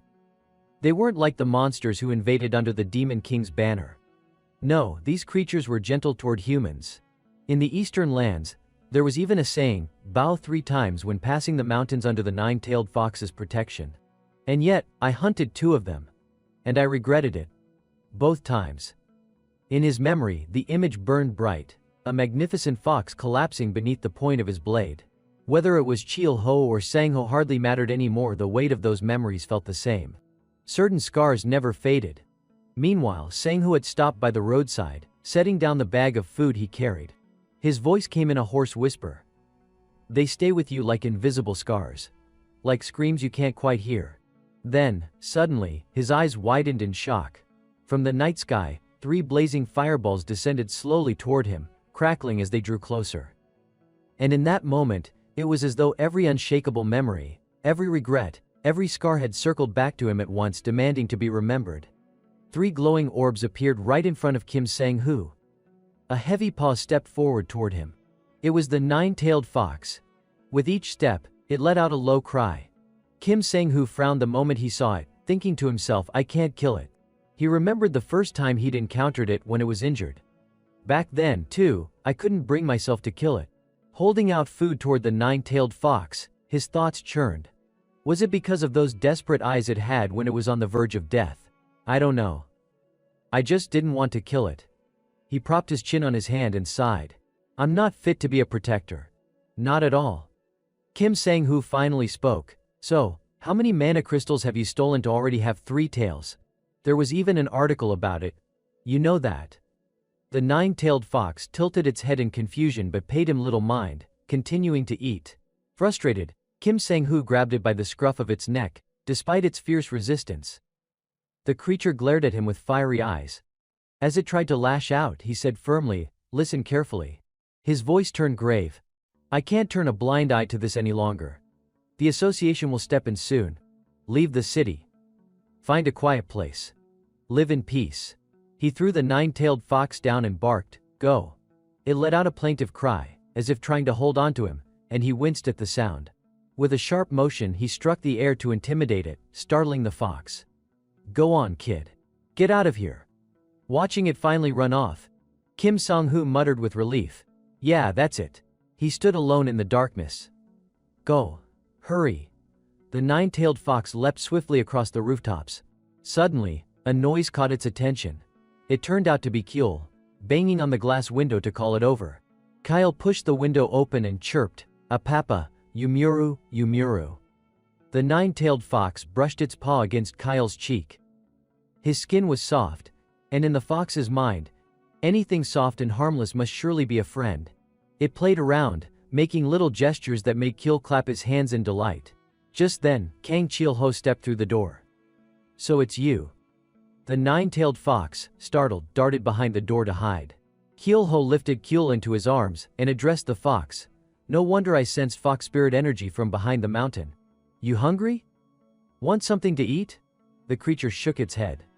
Chil-ho narrowed his eyes and reasoned, guess you've already eaten somewhere else. He then called out, Kasim. A man entered, bowing respectfully. Greetings, Lord Kang Chil-ho Nim, as always. What brings me here this time? Noticing the fox, he added, is that a nine-tailed fox? A young one. Chil-ho gave a short nod. Yeah, just grab one of the mana crystals over there. Kasim promptly fetched one. Here you go, Lord Kang Chil-ho Nim. Chil-ho placed the mana crystal into the young fox's mouth. A first-grade mana crystal. That'll help with your growth. The nine-tailed fox bit down, cracking the mana crystal. It swallowed the fragment, and its entire body began to glow with radiant light. Kang Chil-ho waved it off. That's enough. Go on, get out of here. The fox leapt away in a flash. Behind it, little Kyul waved cheerfully, bidding the creature farewell. The nine-tailed fox perched atop a tall post. Its thoughts were heavy. Soft things, harmless things. Even if you pointed a spear at me, I'd still know you were kind. Its eyes welled up with tears. But I won't get to see you again, will I? Meanwhile, Kim Sang-hoo lay on his back, staring up at the sky. The city at night was no longer as bright as it once had been, quiet now, shadowed and somber. In a place like this, the fox's flames would shine brilliantly, impossible to ignore. He whispered in his heart, as if to the creature itself, so don't come back. Live well. Seoul, Yongsan. The Korean Awakeners Association, registering new awakeners, confirming awakened status, preventing civilian casualties, managing recovery efforts, patrols, and countless other duties. 5 second-rank awakeners had been officially appointed as guardians: the Ice Witch, the Mage, the Swordsman Kim Sang-hoo, the Gentleman, and the Sword Queen. Alongside them, 3 first-rank awakeners were dispatched on special assignments, all of it under the command of the association. At the head of the organization stood Yu Jinsu, chairman of the Korean Awakeners Association. Cheon, Yu Jinsu complained, wiping sweat from his brow, "It's too damn hot." Ji Chae-yeon replied calmly, "Well, it is summer. Should I make some ice for you?" She was none other than the witch of Sinchon, Ji Chae-yeon, a high-ranking guardian. "No." Yu Jinsu waved her off, chuckling. "Summer's supposed to be hot anyway. Still, the mandragoras have disappeared, haven't they?" "Yes, sir," she answered. Mandragora. A plant-type monster that lived buried deep underground. When threatened, it secreted a potent toxin that required a special antidote dangerous enough to cover a full 1-kilometer radius. That alone was why it was classified as a monster. Even with antidotes on hand, destroying a mandragora was a nightmare. A brute one. And it would scream loud enough to instantly kill low-rank awakeners or ordinary people. Worse, it would scatter its seeds, spreading the danger further. Extreme caution was mandatory. Ji Chae-yeon reported, 13 mandragoras have vanished completely. No traces of entry or exit. The circumstances are so strange that the only conclusion anyone can reach is that they simply disappeared on their own. Yu Jinsu let out a short laugh. "What, vegetables growing legs and running off?" "Helpless," she sighed. "Otherwise, the only explanation is that they melted away." The chairman's face returned to a stern mask. "First things first, it's too hot out here. Let's go inside. I'll summon Gabi. Discuss the matter with her." "Gabi?" Ji Chae-yeon raised an eyebrow. "You mean Lee Gabi? The shadow cat. She's back." "That's right," Yu Jinsu confirmed. "She returned last night. She hasn't been dispatched yet, so I'll assign her to investigate this case first." Her tone turned cold, though respectful. "Understood. Thank you, Chairman." Keel stretched his little arms. Kukuryo, he was wondering where Kan had gone. Then his attention shifted to Kang Chil-ho, who was grimacing in pain. Keel reached out and patted his forehead. "Pa, pa." A faint mark was left on Chil-ho's brow, making the child giggle. "Kuroro." Suddenly Kyle's stomach growled loudly. Embarrassed, he flushed red and hugged his belly. "Peepam." So the little one dragged a chair over, trying to find something to eat. Kyle clambered up, struggling to pull open the refrigerator, but each time he jumped he ended up slipping and falling. At last he managed to tug the fridge door open. Inside sat a mandragora. Kyle grabbed it in his tiny hands, assuming it was just something that belonged to the old man. The mandragora suddenly let out a piercing shriek. It turned out that Kuel, thinking it was food, had popped it straight into his mouth. But since it wasn't edible, he spat it back out, leaving the creature's head dripping with his saliva. Kang Chil-ho, who had just woken up, groaned at the sight. "You little brat." He watched Kuel, who had already devoured every bit of food in the house, and was now napping soundly in the chair. Chil-ho muttered, "So when did he even wake up? I swear, I need to give this kid a proper scolding." Kan, equally shocked, blurted out, "No way. Don't tell me he ate everything." Chil-ho picked Kuel up and looked him over, shaking his head in disbelief. "Looks like it. Unbelievable. This kid is more dangerous than he looks. But more importantly, Kan, where have you been running off to lately?" Kan answered matter-of-factly. "I've been investigating the conditions that lead to spatial rifts forming, visiting sites where dungeons have appeared." Chil-ho chuckled. Well, diligent, aren't you? So any discoveries?" Kan scratched his cheek awkwardly. "Nothing. I only found plenty of monsters that are common back on the continent of Espen." Chil-ho's eyes narrowed. "Monsters, huh?" Then he paused, his expression turning thoughtful. "But wait, you're not a monster yourself, right?" Kan's eyes flared with anger. "How dare you? Dragons are a great and noble race. How could you ever lump us in with such filthy creatures?" Keelho frowned, mind racing. So that means at the very least, dragons or perhaps something even more terrifying could emerge from these spatial rifts. He turned back to Kan. If you see anything strange during your investigation, you'd better tell me as well. Kan grunted. Fine. I'll do that. Then, curious, he asked, but Keelho, you've already reached the rank of 6th class Grandmaster. Doesn't that mean you should be able to control these rifts by now? Keelho shook his head. I can't. I don't even know who created them, or why they appear at all. Kan pressed further. Then how did you even return to this world? Keelho closed his eyes. That's a long story. It took decades even after we defeated the Demon King. The first'll tell you someday, over drinks. Fine, Kan replied. Keelho glanced at the now empty pantry, completely cleaned out thanks to Keol. Looks like I'll need to go shopping today. Kan's face brightened. Good idea. When it's summer, there's only one dish worth having. On the outskirts of Sinchen, the area was sealed beneath a protective dome. Ji Chae-yeon knelt, carefully examining the ground. Just as I thought. No traces at all. She stood and sighed. They told me to come here, but there's nothing. Suddenly, a faint streak of green light shimmered above her head. She immediately summoned her magic, energy crackling around her. And then a hand gently brushed against her cheek. Startled, she turned. It was Lee Gabi. Oh, Gabi said softly. So you're the Ice Witch of Sinchen, aren't you? After finishing her inspection and coming to a conclusion, she glanced around one last time, but there truly wasn't a single clue to be found. That woman was none other than Lee Gabi, the first rank awakened known as the Shadow Cat. Ji Chae-yeon cautiously stepped forward to greet her. Hello, Miss Shadow Cat, I'm but Gabi cut in with a warm smile. Why call me that? Just call me sister, you're pretty cute, you know. Are you a rookie? Chae-yeon hesitated, fidgeting nervously. Why yes, my codename back at Cipher Academy is. Gabi waved her hand reassuringly. No need to be so tense, relax. How long have you been doing this job, anyway? It's my 10th year already, Chae-yeon admitted awkwardly. Not bad, Gabi said with an approving nod. But inside, her thoughts were spinning. Impossible. Because Chae-yeon realized something alarming. She had just walked straight through a sealed barrier without detecting any sign of disturbance. Is this woman really just a first rank awakened? And there was more that didn't add up. According to Cipher's records, anyone trained at that level would have been a top-ranking operative 30 years ago. So why does she look so young? Breaking the silence, Gabi tilted her head and spoke first. I've met other guardians before, but you must be new. Nice to meet you. I'm Lee Gabi. I'm Chae-yeon, she stammered. There, Bi said soothingly, as if comforting a child. Then, slipping effortlessly back into business, she asked, so what's the situation? Chae-yeon quickly reported. Yes, after the detonation incident ended, 13 Mandragora disappeared. We locked down the area thoroughly. But there are no signs of intrusion or even a struggle. Gabi crouched, studied the ground once more, and nodded. That's what I saw too. Which raises the question, who broke through the barrier? It was a member of our squad, Chae-yeon explained. A 4th rank awakened. Then whoever bypassed a rank 4 barrier without leaving a trace, Gabi's eyes narrowed. They'd have to be at least rank 3.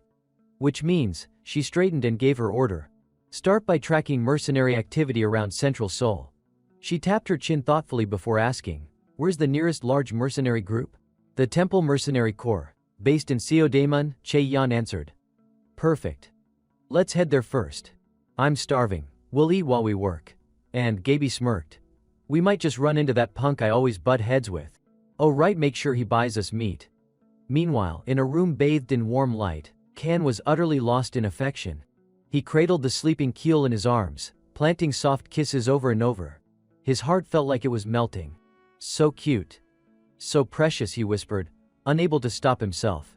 Still gazing at the little one, Kan murmured with a blissful smile, Our Keel, who do you take after to be this adorable? You really do look just like me. All of a sudden, Kan felt a pair of eyes boring into him. Flustered, he snapped, Hey you. How long have you been watching? Kang Chil-ho answered flatly, from start to finish. Kan's face turned bright red. Damn it, watching him squirm only deepened Chil-ho's confusion. I don't see what's wrong with doting on your little sister. Isn't it natural? That only made Kan burn hotter with embarrassment. Switching topics, Chill-ho pointed toward the corner. Fill that big pot with water. Kan tilted his head. What's that for? This is called a watermelon, Chill-ho explained, holding up the striped fruit. You've never seen one back on the Espen continent? No, first time. Kan peered at the juicy red flesh. That red part, is it meat? Of course not, Chill-ho chuckled. I'd call it fruit, though apparently it's technically classified as a vegetable. Kan grabbed something else off the counter. Then what's this thing doing here? That, Chill-ho said casually, is a common livestock animal here. It's called a chicken. Kan frowned. Tech, don't insult me. I know what a chicken is. They exist on Espen too, you know. Chill-ho added with a smirk. But when Kan caught sight of what Chill-ho was holding next, his eyes went wide. Wait, is that a mandragora? I just went out for a walk and saw it, Chill-ho replied nonchalantly. So I pulled it up. Kan nearly choked. Are you insane? That's not the kind of thing you just rip out on a whim. But Chill-ho was already mulling over its properties. Mandragoras absorb heat energy and cool the body. Crunchy texture, subtly sweet flavor, versatile enough for both hot and cold dishes. Yes, he murmured to himself. Perfect for a summer recipe. Kan blinked in disbelief. And why are you stuffing things inside the chicken? Ignoring him, Chill-ho muttered the list like an incantation. Glutinous rice, garlic, mandragora, green onions. After preparing everything, he lowered the chicken gently into the simmering pot. Now we just wait a little while. Then the samgyetang will be ready. At that very moment, a voice called from outside, cheerful and impressed. Oh wow, so there's a restaurant here after all. Chaeyeon was the first to greet them with a polite bow. Hello. Lee Gabi, however, took a deep breath, savoring the aroma. Mim, that smells incredible. Chill-ho smiled warmly. Welcome. Kan, startled by the sudden guests, stammered awkwardly, hello. Kim Sang-ho stepped forward. My apologies. I may have brought a few too many people today. His eyes wandered to Kan, who was standing nervously to the side. Are you, an employee here? Chill-ho replied with his usual courtesy, having guests at a restaurant is always a good thing. He's one of our cooks. Then, with a host's confidence, he offered, we just finished preparing some samgyetang. Would you like to try it? Sang-ho's face lit up. Samgyetang, isn't that made with chicken? It's been so long since I've had chicken. At the mention of food, even Gaby's attention perked up only for her to sigh dramatically. Please excuse me. I'm a vegetarian. Chill-ho gave a thoughtful nod. In that case, a short while later, he laid the dishes on the table, steaming bowls of samgyetang, and a side of mandragora kimchi. The presentation alone left Sang-ho speechless. Chaeyeon tasted first, sprinkling just a pinch of salt before tearing into a fragrant chicken drumstick. Her eyes widened. Delicious. Sang-ho crunched into the kimchi, then leaned back with a grin. This is the crispest, most refreshing kimchi I've ever had. Truly amazing. Watching them savor every bite, Gabi's lips tightened with longing. It really did look mouth-watering. Chill-ho noticed her hesitation and approached. Miss Gabi, you're vegetarian, aren't you? She nodded. Yes. Unless you actually know how to make something meatless. He chuckled softly. I wouldn't say I'm well versed in vegetarian dishes. But as it happens, I do have a watermelon. Would you like to try it? Her eyes brightened. Watermelon? Yes, please. Holding the fruit in his hands, Chill-ho thought to himself, there are so many ways to enjoy watermelon sliced fresh, frozen, or blended into a smoothie. After considering the options, he made his choice. Today I'll try something a little different. He began by cutting the ripe flesh into neat, bite-sized pieces. Then, reaching for more fruit, he mused, adding other fruits makes it even better. Personally, I like pairing it with berries or kiwi. He sliced them up and tossed them in. After picking out the fruit, Kang Chill-ho finished the last step. He topped it off with a splash of Sprite. When he brought the dish out, Ji Chae-yeon's eyes widened in surprise. It's a fruit platter. Lee Gabi leaned closer, delighted. That looks so refreshing, watermelon fruit salad. Her gaze lingered on the chilled slices, and she couldn't help but exclaim, in that case add a little ice, too. At that moment Chill-ho noticed something. She's an awakened. Kim Sang-ho confirmed it aloud. She's the Ice Witch, the guardian of Sinchon. The title made Chaeyeon flinch. I don't really like that name. Honestly, I hate any kind of honorific in front of my name. But which is even worse? She went on, her tone tinged with old regret. Back at Schiffer Academy, they had this annual battle to the death. I walked right into my opponent's trap and ended up revealing my ultimate technique. I tried to keep my composure, but in the end it just looked like a colossal mistake. Her voice grew heavier with memory. I really messed that one up. Meanwhile, Chilho thought to himself, looks like heavy hitters just keep showing up one after another. And more than that, he couldn't shake the impression. From the moment she arrived, she radiated presence, the bearing of a guardian, maybe even stronger. On top of it all, she was stunningly beautiful. The first time I've seen someone like this since the continent of Espan. As she continued to eat, she kept praising the food between bites. Thank you for the meal. He, in turn, found himself silently admiring her. She's breathtaking. When the meal was over, Chilho and Kan moved to clear the tables. Kan muttered almost dreamily, that girl who just walked out, she's gorgeous. Chilho agreed without hesitation. Lee Gabi really is beautiful. But Kan frowned, almost troubled. No, she's too beautiful to be human. She doesn't even feel human. Chilho nodded slowly, you're right. Then he explained matter-of-factly, she's an elf. Alignment neutral. Class, arcane speed. Mastery advanced. Learning aptitude high. Kan stared at him, skeptical. Even if that's true, how do you know? Don't tell me you're not human either.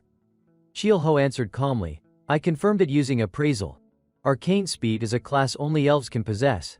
Still uneasy, Kan pressed, but elves usually have pointed ears, don't they? You think she noticed us? Chilho shook his head. No. She has no ability to detect magic. Kang Chilho thought to himself, just as I suspected, it isn't only monsters that cross through dimensional gates. There could be other races, too, living here on Earth, blending in with humans like this. Another thought crossed his mind. Or maybe some of them are concealing their true forms, pretending to be something else. But his eyes lit up with a sudden idea. Kan, he called out sharply, making the boy jump. I'm gonna whip up something unusual to eat, Chilho announced. Kan perked up instantly. Hey, what can I do? Grab a spoon, Chilho instructed. We're making watermelon juice. Deep down, he resolved. Let's enjoy this life just a little more. Outside the restaurant, she looked dejected. Another dead end. Just another fake lead. One of the team speculated. If that pit vanished without leaving a trace, should we consider the possibility that mandragoras simply disappear as part of some new ecological cycle? She snapped back, irritated. Who is this kid, and what the hell is he even talking about? Kim Sang-ho tried to reason it out. I'm not saying it's meaningless, but there's no evidence, is there? No witnesses, no victims. Come on, who would casually go around uprooting mandragoras? Does that make any sense? In this country, no one could do that without being noticed. Not even by birds, not even by rats. Ji Chae-yan countered firmly. If even a rank one awakened like Shadowcat investigated and still found nothing, then the answer must lie somewhere unexpected. Besides, with 3 barrier wards and our squad monitoring within a 1-kilometer radius, there's no way something slipped out without us detecting it. Unconvinced, the young man muttered in frustration, who knows, maybe someone just ate them all. At that moment, someone among them noticed the night air was unusually cold for summer. Lee Gabi felt it too. Suspicious. Definitely suspicious. No evidence. Everything's quiet for now, but something is happening in this city, she thought grimly. Finally, she spoke up. All right. I'll report this to headquarters and hand it over to the researchers. She also complained that even the Temple Mercenary Corps had shown up, yet they hadn't provided any useful information for the investigation, just a handful of shocking tidbits. Kim Sang-ho grew thoughtful when Lee Gabi mentioned them. They said that old man Chien Taijong from Temple had retired. He remembered Chien Taijong as a mysterious elder, always pictured with a lighter in his hand. One evening, beneath a star-filled night sky, the scene had been almost serene. The heavens above looked no different from what he used to see back home long ago. But the world itself had changed. Where trees once grew, buildings now stood, and asphalt roads smothered the earth where grass had thrived. This land, once filled with the fragrance of blossoms, had become nothing more than a battlefield drenched in the blood of monsters. And now, he was weary. Then Chien Tajuang had appeared on a high platform, promising safety to the survivors. He shouted for the ordeal to end, and below him, the mercenaries echoed in unison, an end to this catastrophe. At that moment, Kang Chil-ho folded the newspaper with a leisurely air. softly humming to himself as a faint, relaxed smile spread across his face. Kyle came toddling over, its tiny claws tugging at his leg, as it chirped out in a sweet, broken call, Pei. Pa. Pei looked down, chuckled, and bent to scoop the little one into his arms. Awake already, huh? He said gently. Kyle's big, round eyes instantly fixated on the newspaper, and it tried to mimic the words it saw, babbling Wea, third today. Chilho played along with an encouraging smile. Today's weather very good. Kyle beamed and tried again with a little more confidence. Warm sky, he patiently corrected it, still speaking tenderly. It's warm weather. But just as Kyle was beginning to enjoy the rhythm of practicing, its tiny stomach let out a loud growl gurgle cutting the lesson short. The little one turned its head, eyes sparkling, and whimpered with innocent eagerness, Peepa, Kyururu, Kururu. Chilho couldn't help but laugh softly, running a hand through Kyle's hair. All right, just give me a moment. Then, as if to himself, he mused, what should we have for breakfast today? I always find myself wondering about that. If we're going to eat, it ought to be something good. Looking at Kyle's dazed little face, he thought to himself, life is short, and you only get 3 good meals a day. Then he let out a soft ah. Chilho pinched the round cheeks and teased. Ah, but for you, I guess your life can hardly be called short. After pondering for a moment, he decided, then let's just cook plain rice. Sure, mixed grain rice is healthier, but the effect on the body isn't significant enough. He set Kyle down and gently instructed, go wake up your brother now, but be gentle. Kyle trotted off obediently, humming Papa Appa with careful little steps. Kyle ran toward Kan, who was sticking out his tongue in sleep. Excitedly, the child let out a loud Kyururu, and then leapt high into the air, right in front of Kan's drooling face. She landed directly on him, making Kan scream at the top of his lungs, oh ah. Outside, Chilho just watched and laughed helplessly. Later, Chilho finished preparing a hearty Korean-style breakfast, mixed rice with vegetables and bento eggs. Without hesitation, Kan grabbed a spoon, eyes shining. This is amazing. How is it so delicious? Seeing this, Chilho said, quick, stir it well. Leave it to me. Once the mixture was evenly combined, Chilho declared, all set, let's eat. The moment they took their first bites, their faces lit up with pure joy at tasting something so delicious. After a while, not a scrap was left. Kan exclaimed, I feel like my stomach's going to explode.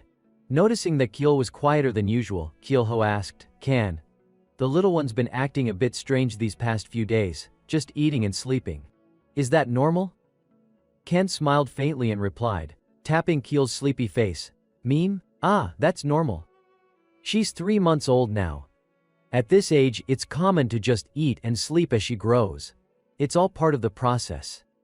Then thought to himself with a trace of amusement, so it's actually possible to tell which class it was born into just by watching. Interesting. All of a sudden, a voice rang out, snapping him out of his thoughts. Good morning, boss. Turning his head, he saw Kim Man-ho stepping through the door. Oh, welcome, Chilho greeted warmly. But before Man-ho had even fully entered, he sniffed the air and exclaimed, that smells amazing. I just finished cooking, Chilho said evenly. Would you like to try some? Man-ho nodded right away. Sure. But I'll order some ramen too. And rice if possible. With a small smile, Chilho suggested, cold rice actually pairs better. Oh, you're right about that. Man-ho laughed heartily. Ramen and cold rice, that's a perfect match. As he reached for the newspaper on the counter, something caught his eye. Huh? He muttered in surprise. The front page showed a familiar face, Cheon Ta-jung, the leader of Temple, with headlines about his looming retirement. The air in the diner seemed strangely still for a moment. Then suddenly, from inside Chilho's kitchen, a loud, awed voice erupted. Oh my god. It was Man-ho, savoring his first bite. This kimchi is out of this world. The ramen and rice are great. But this radish kimchi, this is on another level. Chilho smirked proudly. Well, of course. It's made with mandragora. Just then, Choi Jae-woo stepped inside, greeting both men. Good morning, boss. Good morning, Mr. Kim Man-ho. Recognizing him, Man-ho asked casually, oh hey. You came to eat too? Jae-woo gave an awkward smile. Not exactly. I didn't have time for breakfast, so I thought I'd just drop by and say hello. I see, Chilho replied softly. You've been working hard. The weather must be pretty hot out there, it is summer after all. Jae-woo looked a bit flustered but managed a small laugh. Thanks, but I can handle it. Then, puffing his chest a little, he added smugly, maybe it's because my stamina's been better lately. Probably from eating here so often, huh? Chil-ho thought to himself, that's the mandragora working. Suddenly Jae-woo shifted the subject. By the way, Mr. Kim Sang-hoo's been pretty stressed out lately, hasn't he? Man-ho sighed. Yeah, our captain really has been under a lot of pressure. He glanced at Chil-ho's curious expression before continuing. Ah, but have you heard the news about Temple? Apparently Captain Chien Taejong is going to retire. That's why everyone's so tense. Retire? Chil-ho asked in surprise. With regret, yes, Man-ho said solemnly. Our captain respects him deeply. It's a real loss. What happened? Chil-ho pressed, intrigued. Man-ho's entire body stiffened slightly. He lowered his voice. Well, it goes back to the incident 10 years ago. When the monsters invaded Seodaemon. You could call it a full-scale invasion. Honestly, just remembering it makes me sick. Each word left Chil-ho more and more stunned. That year was the very first year warrior Kim Sang-hoo took command, Man-ho went on. Back then, 4 out of Seoul's 5 guardians sacrificed themselves trying to stop the invasion. It was brutal. And Chien Taejong? Though he was officially classified as a level 3 awakened, his abilities went far beyond that. He was a born leader. A battlefield commander in every sense. During that invasion he was the savior of Seodaemon. Countless lives were spared because of him. That's why so many people admire and revere him to this day. At that very moment far away, Association President Yu Jinsu frowned at the same newspaper headline and muttered to himself, I knew this day would come. But still President Yu Jinsu suddenly stopped mid-sentence, his gaze shifting toward the sound of a knock at the door. He called out evenly, come in. The door opened, and stepping through was none other than Chien Taejong. His expression was calm as ever as he offered a polite greeting. It's been a while, President. Jinsu gestured to the seat across from him. Please have a seat. Let's talk properly. After Taejong settled in and took a quiet sip of water, Jinsu asked, his tone cautious yet heavy. Are you truly planning to retire? Of course, Taejong replied without hesitation. Jinsu's voice trembled. But why? Because, Taejong said evenly, his face showing no trace of conflict, the time has simply come. That unflinching composure ignited something in Jinsu. He slammed his palm on the desk, his voice rising in anger. Don't you feel even a shred of regret? The temple unit, that's the very squad you built from nothing with your own hands. When Taejong remained silent, Jinsu's frustration boiled over. After everything you've endured, from the very first day you set foot in Seoul, I've witnessed every hardship you've shouldered since then. Only then did Taejong carefully set his cup down. His voice deepened. Listen closely, President. His face grew solemn, his words heavy with conviction. There is nothing in this world that can be achieved by one person alone. Everything we have today exists because countless people played their part. You and I as well. And I firmly believe there will always be others willing to keep fighting for this world in the future. He lowered his gaze, his tone softening. But as for me, I am tired. I want to finally lay down this burden that has weighed on my shoulders for so long. With that, Taejong rose to his feet. I have matters to attend to. Until next time. He walked away, leaving Jinsu standing alone in silence. As the door closed behind him, Jinsu exhaled a weary sigh. That boy Sanggu, this will hit him hard. Meanwhile, Taejong's thoughts turned inward. I've already chosen my successor, Kang Hyuk. Just 30 years old, a talented awakened of the 3rd rank, with great potential to advance even further. Lifting his head, he gazed at the late afternoon sky and murmured with surprising gentleness, what a beautiful day. A sharp, mocking voice immediately cut through the moment. Beautiful. What's so perfect about it? You're starting to sound senile. Turning, Taejong found Kim Sang-ho waiting there, though he couldn't recall when he had arrived. Elsewhere, in a much calmer scene, our protagonist Kang Chil-ho was quietly slicing tofu with practiced ease. The door opened once more. Welcome, he called out. Taejong's deep, warm voice followed. I don't recall there being a restaurant like this here before. From beside him, Sang-ho chuckled. Ha! I told you there was. As the imposing figure stepped inside, Chil-ho bowed his head slightly. Please come in, Sang-ho asked with a smile. So what's on the menu today? Just some home-style dishes, Chil-ho replied evenly. Home-style dishes, huh? Sang-ho echoed, intrigued. Then he turned toward Taejuong. Well, old friend? What do you think? It's fine, Taejuong answered calmly. Seeing the easy familiarity between them, Chil-ho thought to himself, they must be about my age. His eyes lingered on Taejuong.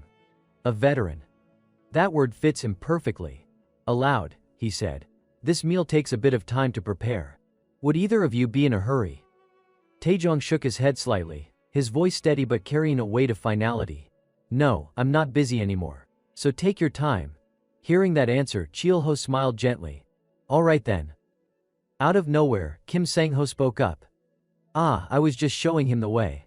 Only the old man's eating today. I'll be taking my leave, I've still got work to do. As his figure disappeared out the door, Taejuong lowered his voice. Sorry about that. The kid still doesn't quite understand things yet. Chil-ho shook his head.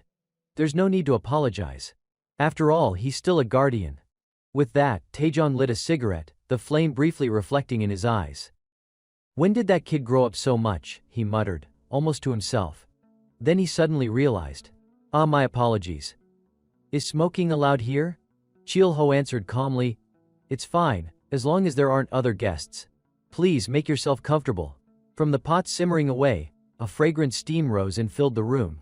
Taejuong's eyes lingered on it, curiosity flickering across his face. That smell, Chil-ho looked puzzled. Huh? I mean the scent of freshly cooked rice, Taejuong explained, his voice softening. It's been such a long time since I've smelled that. It's really something. There was a deep, almost wistful tone in his voice, as if the fragrance had pulled open an old, hidden drawer of memories. Chil-ho repeated softly, as though testing the word on his tongue, memories, everyone must have something they carry in their memory, he thought. Maybe tonight, I should make that dish dunyang jiga. Every household had its own recipe, its own unique flavor. His way was simple, keep it rustic yet full-bodied. He would let the soybean paste and vegetables simmer slowly, without broth, letting the flavors thicken naturally. Though the taste wasn't as sharp, the stew gained a hearty, rich texture, and the warmth of the doenjang aroma would spread instantly through the air. To accompany it, he prepared bento eggs and grilled mackerel. In no time at all, a bountiful Korean-style meal was laid out before Taejuong, a complete, generous spread. The sight of it made Taejuong's eyes widen in astonishment. Oh, carefully, he ladled a spoonful of stew and tasted it. The very first sip made his eyes light up. His entire body froze for an instant, overcome by the depth of the flavor. This. He quickly scooped up a spoonful of steaming white rice and took a bite. His expression softened, happiness breaking through in his face. His voice trembled slightly as he whispered, delicious. It tastes exactly like my mother's cooking back home. He continued quietly, his tone heavy with nostalgia. It's been nearly 30 years. The memories faint, but back then, that was when I first came up to Seoul to make a living. Chil-ho nodded empathetically. It really has been a long time, hasn't it? Taejuong let out a deep breath, his chopsticks pausing midair. Yes, thinking about it now, it's been so long. Time, it really does fly. Feels like it all passed in the blink of an eye. His gaze turned distant, his voice carrying the weight of years. In those days I thought I'd return home before long. But everyone was flocking to Seoul then. Everyone struggling, just trying to survive. Memory stirred as if rising to the surface after being submerged for decades. His voice grew somber. I'll never forget it. The era of mass evacuations, 30 years ago. The images played vividly in his mind, the chaos, the fear interwoven to the devastation of another memory. And then the great invasion 10 years ago. At that point in the story, Cheon Taejuong's voice lowered, heavy with memory. Yes, that was during the time of the mass evacuation. Fragments of the past surfaced, vivid and raw. The first wave of monsters, 30 years ago. Entire nations and cities wiped out, erased from the map. As the images of ruined streets and devastated people filled his mind, his tone sank even further. I was in danger back in my hometown, Taejuong recalled, and by chance, I stumbled across a sword. That's when I realized I had awakened. I could wield that sword as if it were part of me, and my body grew stronger, sharper, faster. He paused, exhaling slowly before continuing. After that I made a decision. I gathered every awakened I could find back home, and I led them to Seoul. I believed, if the strong gathered together, then maybe, just maybe, we could protect everyone. He looked down, lost in thought, then spoke again. That was the beginning of the force we came to call temple. His expression turned solemn, his voice dropping to a grave murmur. When the awakened united, people began to return. The city was rebuilt little by little, the world slowly stitched itself back into some kind of order. From there, the role of guardians was born. He inhaled deeply, then continued, then gave a dry laugh. This country may still be called Korea, but as you can see, in truth it has shrunk down to nothing more than the central districts of Seoul. Taejung tapped the ash from his cigarette. And just as people were beginning to adapt to this changed world, the event 10 years ago happened. The day a monster, classified as level B, attacked the city. The Great Invasion. His words dragged the memory back, sharp and unforgiving. That day, Kim Sang-woo stood frozen in terror, certain he would die from the incoming strike. In desperation, he drew his sword and blocked, his voice breaking in panic. It's too strong. Before the overwhelming might of the dragon's assault, sweat drenched his skin, cold and clammy. I can't defeat this thing alone. If this keeps up, I'll die here. At the very brink of despair, Sang-woo clenched his eyes shut. I don't want to die. And then at that very moment a broad-shouldered man surged forward, his blade cleaving the air with terrifying force. Blood ran down his hand, dripping onto the hilt, but he still raised it high. Get up, kid. Sang-woo's body trembled violently at the sight. The man's voice was steady, unwavering. You must be terrified right now. That blood-streaked hand reached toward him, firm and commanding. You're panicking. You want to run. But it's in this moment that you have to move forward. If you back down now, you'll live the rest of your life knowing only retreat. Shaking, Sang-woo grabbed hold of the man's hand. My name is Kim Sang-woo. Recognition flashed in Taejung's eyes. Ah, so you're the one who was just appointed guardian. Sang-woo stammered, his voice cracking. Yes sir. Behind you, look, behind you. In an instant Taejung's face hardened, killing intent radiating from his very presence. He lifted his sword. Watch closely, young guardian. With no hesitation, Taejung unleashed his strike. His blade blazed with power, aura raging like a storm, and he hurled himself at the dragon's furious roar. One clean, merciless swing. The edge pierced its thick armor and split its massive body into two. The dragon's fate was sealed. Without pause, Taejung's sword danced again and again, each movement a blur of precision and brutality until the beast was nothing more than torn fragments raining to the ground. When the battle was finally over, his arm was torn and bloodied, yet Taejung held it calmly and simply said, Here. Under the glow of the light, his face broke into a bright smile. His voice rang out with steady conviction, This is the path we carved with our own hands. The sight of that man, standing tall in his moment of glory, left Sang-woo frozen in awe. His breath caught before a hushed gasp escaped him. That memory of Taejung etched itself deep into Sang-woo's heart, a moment he could never forget, a memory too vivid to ever fade.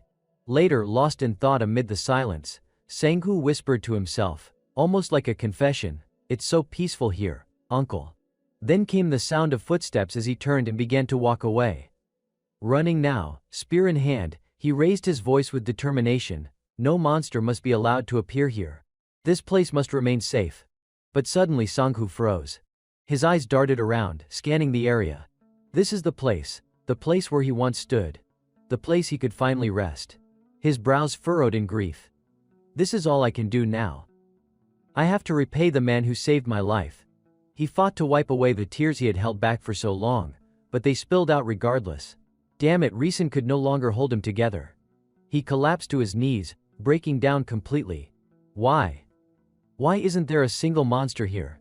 Beneath the bright moonlight hanging overhead, his voice trembled with regret. There's nothing left I can do for him anymore. After the meal, Kang Cheol-ho asked softly, Do you have any regrets? Taejung flicked the ash from his cigarette into the tray and replied, his voice heavy, Every single day I regret. My entire temple squad, and we had to be perfect. Always. His head lowered as he continued. To save someone, anyone. To keep them alive. Or at the very least, to make sure they survived through each day. He closed his eyes and spoke with measured calm. We weren't allowed to make mistakes. Even one single mistake could cost a life. And that one life could be the hope of many others. Cheol-ho stayed silent for a long moment, reflecting. I thought Sang-woo had matured beyond his years, but now I see. He learned it all from this man.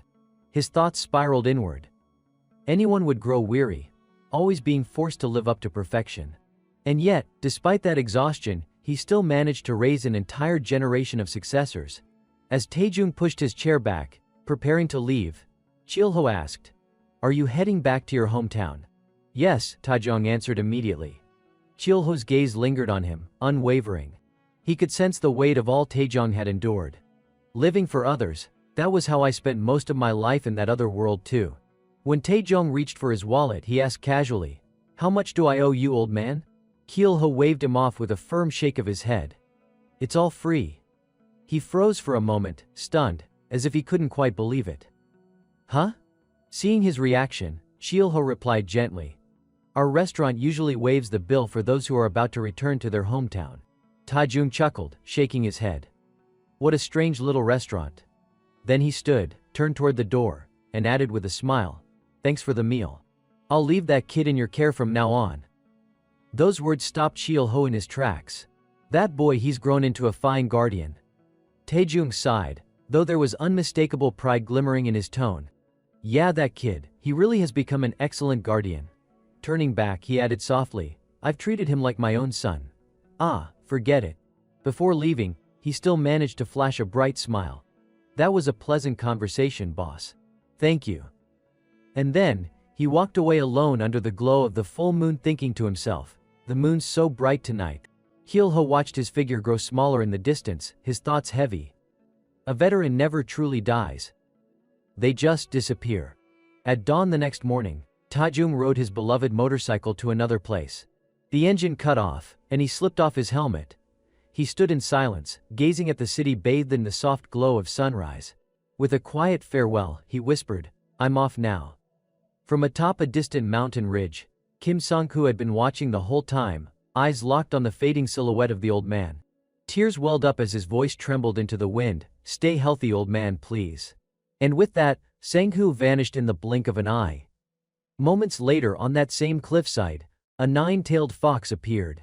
Its voice carried a delicate lilt as it murmured, so gentle. Its gaze lingered wistfully on the man who had just departed, the same one who had once handed it the glowing stone. The fox's voice rose again, soft and almost mournful. "They are all so gentle, never dangerous. Farewell, yet another gentle soul." The sun climbed higher, spilling brilliant rays across the entire city, washing away the stillness of night. Within Chilho's dream, a voice echoed faintly, "Miro, Miro." Hearing it, he called out instinctively, "Rantaro." The voice persisted, insistent, "Miro." Uni's clouded Nok-an's expression as she rushed closer. "Rantaro, we're awake. Hurry, come here." But then Chilho's vision blurred. The image of her face dissolved into haze. And before him a massive horde of colossal monsters erupted into sight, their overwhelming presence shaking the heavens and the earth alike. At their center stood one towering beast, its voice booming like thunder. "So, you are the one who summoned me through this rift?" The creature roared in fury, raising its hand as a magic array began to form, aimed straight at Chilho, who stood there bewildered. His expression stiffened, brows furrowing in confusion. "What the hell are you talking about?" he demanded. Clenching his gauntleted fists together with a sharp metallic crack, he braced himself. At that moment, the magic circle beneath the monster's feet blazed to life, bursting with spiraling streams of energy, an ominous sign of the devastating strike about to be unleashed. Kang Chilho's entire body flared with violent spiritual energy, his aura surging as he hurled himself straight at the cold, blinding brilliance radiating from the circle. The instant his hand touched that raging sphere of magic, he jolted awake. His body was drenched in sweat, chest heaving, breath ragged. "Hyuk," he gasped aloud, trembling. Wiping his drenched face with one hand, he glanced to his side and froze. There was Kan, shivering uncontrollably, face pale as if he had just seen death itself. Chilho frowned. "What the hell are you doing?" Kan's voice cracked with frustration and fear. "With that murderous aura of yours exploding out of nowhere, what do you expect me to do?" Chilho turned his head aside, expression cold. "Ha. Ha." Then, unexpectedly, he sighed and muttered, "Sorry." Kan, however, was still too shaken to respond. Noticing the pain etched across Chilho's face, Kan hesitated before asking, "Did you have a nightmare?"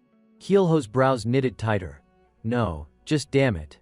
Even though the war ended nearly 10 years ago, sometimes it still hits me like this." His expression darkened. Could it be because of that monster invasion in Seoul I heard about yesterday? His eyes sank deep in thought. That it happened on the same day I fought the Demon King.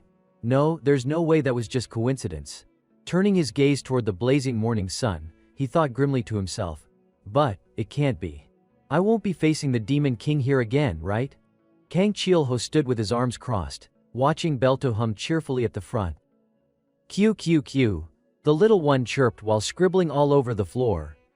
Seeing the messy doodles, Cheol-ho rubbed his temple and muttered, "Times like this you really are just a kid, huh?" He walked over, picked up a newspaper lying nearby, and glanced down at the chaotic sketches. "Let's see, what's this supposed to be? Fried chicken?" he guessed. Belto's round eyes sparkled with excitement as it pointed with its stubby little leg and proudly gave the answer, "Menu today." The drawings were so abstract that Cheol-ho had to ask again. "This is fried chicken, really?" Belto tilted its head, eyes wide and innocent, then chirped, "Chai." Scanning over the rest of the drawings covering the floor, Cheol-ho continued, "And this one, a fish. Wait, are those arms?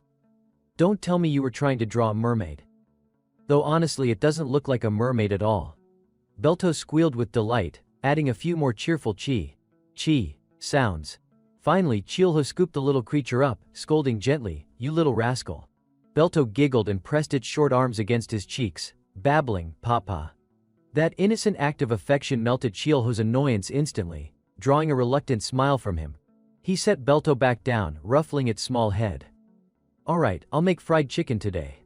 But only if you clean up all this mess you made, got it?" After giving his instructions, Cheol-ho raised his voice. Kan, who had been brushing his teeth, rushed over in a hurry. "Yes, sir." Cheol-ho held Belto in his arms, his tone turning stern. "Teach this little one how to clean today." Kan froze, wide-eyed. "Wah," he groaned, realizing he'd just been dragged into trouble. "This kid, always causing me grief."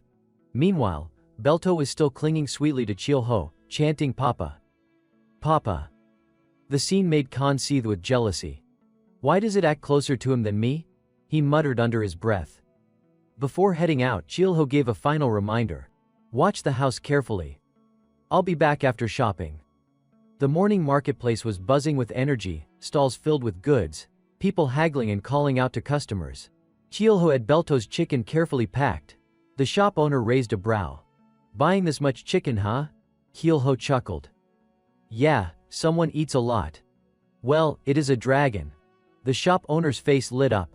"Ah, then you've come at the perfect time. Today's a festival day. Luck's on your side." "Festival?" Cheol-ho repeated, curious. The man pointed toward the town square. "You haven't seen it yet? Go check it out. They should still be running the test." At the square, a massive mechanical foot slammed into the ground, shaking the dirt as a towering figure of metal emerged amid cheers. "Wah!" the crowd roared. Cheol-ho's sharp eyes tracked the construct. "A golem," he murmured. Just then, a familiar female voice greeted him. "Hello, boss." Turning, he replied, "Ah, hello. It was Lee Gabi. You came to watch too?" She asked lightly. "I'm here for the test run of the ogre we just finished building." "Ogre?"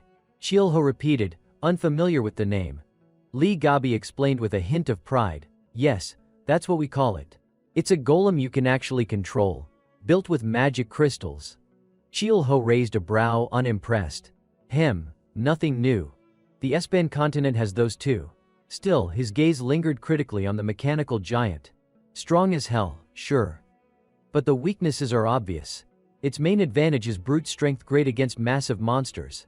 But against smaller, agile ones, it'd be a sitting duck." Then, narrowing his eyes, he added, "And besides, not just anyone can pilot something like that." He glanced at Lee Gabi. "So, if it's being controlled, that means someone's already inside?" Her answer was immediate. "Yes. Gearwalk, the first awakener." Cheol-ho's expression shifted. "So one of the 3 first awakeners is right over there." Kang Cheol-ho knew this subject well. He understood perfectly why not just anyone could pilot a rideable golem. The reason was simple. The pilot had to endure the immense energy radiating from the magic crystal. Only certain awakeners, born with rare physiques, would withstand it. And the one who had been operating the ogre just now was none other than Gearwalk Kim Hun, a class, Golem Meister, and a first awakener. Thinking about the ogre, Cheol-ho couldn't help but calculate the cost of its creation. Its combat potential was solid, but the money it swallowed up was staggering. In terms of sheer cost efficiency, it was hard to justify. Still, with the right support, such technology could greatly advance magic crystal engineering and make the world far more convenient. After watching long enough, he concluded there was nothing else worth seeing. "You've worked hard," he said politely before turning to leave. Li Gabi called after him. "By the way, boss, your restaurant's still open today, right?" Hyolho answered honestly, "Yes. Unless something unusual happens, we're open year-round." "Perfect," she replied warmly. "Then I'll come by soon." By the time he returned home, the sun had already slipped behind the tall buildings, leaving the sky awash in a glowing orange dusk. Stepping through the doorway, Hyolho froze. "Huh?" Before him stood a mermaid-like figure. Who is this? He wondered. Beside him, Belto jumped up and down, squealing excitedly. "Kya?" Hearing the commotion, Kan appeared and greeted him casually. "Oh, Hyolho, you're back." But Hyolho didn't waste a moment. "What spirit is this?" "Yours." Kan spread his arms proudly toward the mermaid and bragged, "My younger sibling here has been confirmed as a spirit summoner master class." "Aha." He struck a pose, putting on airs of wisdom. "You can probably tell from its scales. My mother was a blue dragon. Back in the day, when the blue dragon tribe of Waterland and the red dragon tribe of Dragon Mountain mingled, well, the result was Hyolho, uninterested in the backstory, cut him off with a flat observation. Undine, a water spirit. Belto, meanwhile, was tugging at the mermaid spirit, calling it Mama. Kan quickly corrected Cole. "That's not your mother." But Belto ignored him, clinging tighter and chanting, "Mama, Mama." Kan sighed in defeat. "She's not your mom." Hyolho studied the spirit carefully. "At that level, a high-class spirit, right?" Kan shrugged helplessly. "Yeah, that's right." Hyolho exhaled. "It's been a long time since I've seen a spirit in non-combat form. When they fight, high-class spirits are terrifying." His analytical mind switched on. The principle of spirit summoning is straightforward. Spirits are pulled from the multi-dimensional spirit world. Their names remain consistent across ranks. Undine for water, Salamander for fire, Sylph for wind, and the earth spirit. But I've never heard of a spirit king being summoned for any attribute, so high-class spirits must be the limit. Then more questions arose. So we have the demon world where demons reside, the spirit world, the S-band continent, and even the dimension containing Earth. That makes 4 dimensions already. And S-band and Earth, they're directly connected. He closed his eyes, unsettled. This is confusing. Snapping back to the present, Hyolho remembered something. "Oh right, Kan, did you teach Belto how to clean?" Kan puffed up proudly. "Watch this." Undine raised her hand, and a graceful stream of water flowed forth. Belto squealed in delight. "Kuo." In an instant, the scattered crayons floated into the air and slipped neatly back into their box. Hyolho chuckled, satisfied. "Huh. I really ought to get myself a spirit too. This class is insanely practical." He grinned. "Perfect." The kids awakened to a new power. Time to throw a little celebration. Heading into the kitchen, Kang Hyolho peeled the plastic wrap off the bowl of chicken he had already coated in batter earlier that day. Hyolho moved with practiced ease, dipping each piece of chicken into the batter. Tonight's main dish, fried chicken. 30 years ago, this country had gone through a full-blown fried chicken craze. As he worked, Kang Hyolho recalled the proud history of the dish. It seemed like every possible variation had already been invented: spicy sauce fried chicken, soy sauce fried chicken, and countless experimental hybrids. By now, there were probably over 100 different kinds. He pressed the battered chicken down into a pan of shimmering golden oil. Among them all, only one truly reigned supreme, the foundation upon which every variation was built: the timeless, crispy fried chicken. When the first batch was ready, he held a piece up in front of Belto, who was practically drooling. "Growl." "Here's the menu," Hyolho said, passing the chicken along with a hint of advice. "Use your hands, it tastes better that way. Start with the drumstick." Belto wasted no time. He snatched the piping hot golden piece and bit in. Silence. Hyolho's brow furrowed. "This kid, is it not good?" Then, Belto's face lit up in pure bliss. Kan, curious, leaned closer. "Wait, it's that good?" Unable to resist any longer, he reached for the bowl of chicken. "I can't take it, I'm eating too," but Hyolho stopped him with a firm hand. "Hold it." His expression turned sharp, eyes cold and humorless. Khan froze. His hand hovered awkwardly, nerves building. Is it really that serious? Chilho's gaze didn't waver. You could say that. Khan swallowed hard, biting his lip. He stammered, I'll finally. He picked up the chicken neck. I like this part. Still nervous, he added. But what do you mean by exposing my essence? Chilho held the tension a moment longer before letting out a quiet chuckle. Just kidding. Let's eat. Both of them then turned their attention back to Belto, his belly round and stretched tight. Khan nearly cried. I didn't even get a bite yet. Chilho blinked in mild shock. He ate everything. Even the bones? Good thing I fried a big batch. From the fridge he pulled out a bottle of beer. Normally he'd go with soju. But when it came to fried chicken, beer was the law. Khan's eyes widened with delight. Oha. The two clinked their glasses. A little blessing after a long day. Well then, cheers. You worked hard today. Khan finally sank his teeth into the chicken neck in his hand, savoring every bite. This is so good. Mid-chew, he glanced over at Chilho, only to gape in astonishment. Wait, how the hell do you strip the bones that clean? Khan was still struggling with the chicken neck in his hand, picking through the maze of tiny bones. Kang Chilho could only laugh it off with a helpless chuckle. Ha ha ha. Suddenly Belto pointed upward, his stubby arm waving excitedly. He tilted his head back toward the sky. Hua. Khan followed his gaze. Through the window brilliant fireworks blossomed, thousands of them, their colors scattering across the night. Must still be the festival, Chilho muttered, making an educated guess. Khan let out a small sigh of relief. Good, for a second, I thought war had broken out. Chilho scooped Belto up and carried him to the hallway. That's fireworks, he explained gently. First time seeing them, huh? Pa? Belto cried out, thrilled. Chilho's eyes softened with a touch of pity. Come to think of it, this kid's been cooped up in the restaurant all his life. He must feel so stifled. He glanced at Khan. Khan, when will it be able to transform? Khan turned, answering casually. Since it's awakened to a class already, soon. Chilho pressed further, curious. It'll breathe fire too. Khan didn't hesitate. Of course. Chilho smiled faintly, intrigued. Now that's something worth looking forward to. As fireworks painted the sky with bursts of light, Chilho's thoughts drifted toward the future. When it transforms, I'll buy it nice clothes. I'll take it to see the world. I'll get it shoes, tie up its hair, maybe even a necklace or a ring. Elsewhere the roar of drills filled the air. Kim Hun observed carefully before giving instructions to the construction crew. The pressure's too heavy. Adjust it. And the mana stone efficiency isn't up to expectations. We'll need a metal that absorbs mana more effectively. He stepped out of the room with a weary sigh. Phew, damn. Outside, Lee Gabi was waiting, waving casually. Rough day, huh? Hun blinked in surprise. You do realize this is the men's locker room, right? She sat there, unbothered, crossing one leg over the other. So what? Haven't seen you in a while. I just wanted to check how much you've grown. Hun chuckled as he slipped off his jacket, tossing out a teasing jab. Keep calling yourself an old lady, and now you're basically a grandma. Ha! He complained about his day, voice edged with frustration. I need a shower and a real meal. Damn trials, because of them, I've lived on nothing but water all day. Playing the role of the older sister, Lee Gabi coolly announced, I knew you'd be starving, so I already picked out a restaurant. Hun glanced back at her, smirking. Sister. Please, you're older than my mom. Anyway, where's this restaurant? Seo Daemon, she replied simply.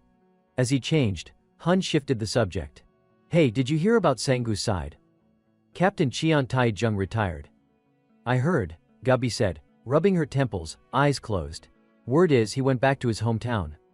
Hun let out a sigh of regret. A shame, he was a good man. But everyone's time comes. Gabi cracked her eyes open, listening quietly as he went on. Sometimes I wish I had a hometown to return to. That struck her memory. She asked. By the way, the new mana stones, are they stable? Hun explained, stable enough, I'd say. The mana density is high, but it isn't pure mana. Then he posed a question of his own. These came from that new dungeon, right? Yeah, Gabi answered without hesitation. Temporarily ranked as Class 1, but it's suspicious. She elaborated. It's a cave-type dungeon near Incheon. No monsters, just a mine full of mana stones. But the sky above it has started showing strange colors. And then a weight dropped. not nearly enough to release the tension in the air. In Kang Chielho's palm lay a necklace, the chain glinting faintly. He clenched it tightly, straightened his back, and lifted his gaze to the heavens. A sinister violet aura seeped from his body, swirling like a ghostly flame. Kasim was the one entrusted with everything Miro Lycus had fought for, treasures once taken from dragons after their hunts. Now they were all under his management. Many of those artifacts had been damaged during the battles against the Demon King. Through countless encounters with dragons, a strange pattern emerged. Whenever they caught sight of Miro Lycus, the beasts would immediately scatter in terror. Miro Lycus, Kasim thought, you've noticed it too, haven't you? Above all, the dragons always avoid me. They never once dare to face me directly. But that mystery would have to wait. For now he was using the stone embedded in his necklace to track a signal. Among the hoarded relics in his care was a device, a mana detector, the mana ruler. And sure enough, the device pulsed. A mana signature was here. Everything unfolding on the ground below was under Miro Lycus's silent observation. Word had spread that Kim Sang-woo's team was defeated in Genkark. What happened there? Wasn't this supposed to be just a mana crystal mine? If mined correctly, it could have been a groundbreaking discovery. And yet, in the next breath, the truth hit him. No. If this dungeon collapsed because of the Demon King, then this excess mana isn't natural. Just as I suspected. The sky cracked. Jagged fissures spread across the heavens, exactly as Miro Lycus had foreseen. It had begun. Moments later the sky shattered. A colossal iron gate materialized in the void. From it poured an endless horde of gigantic hogs, their thunderous bellows shaking the air.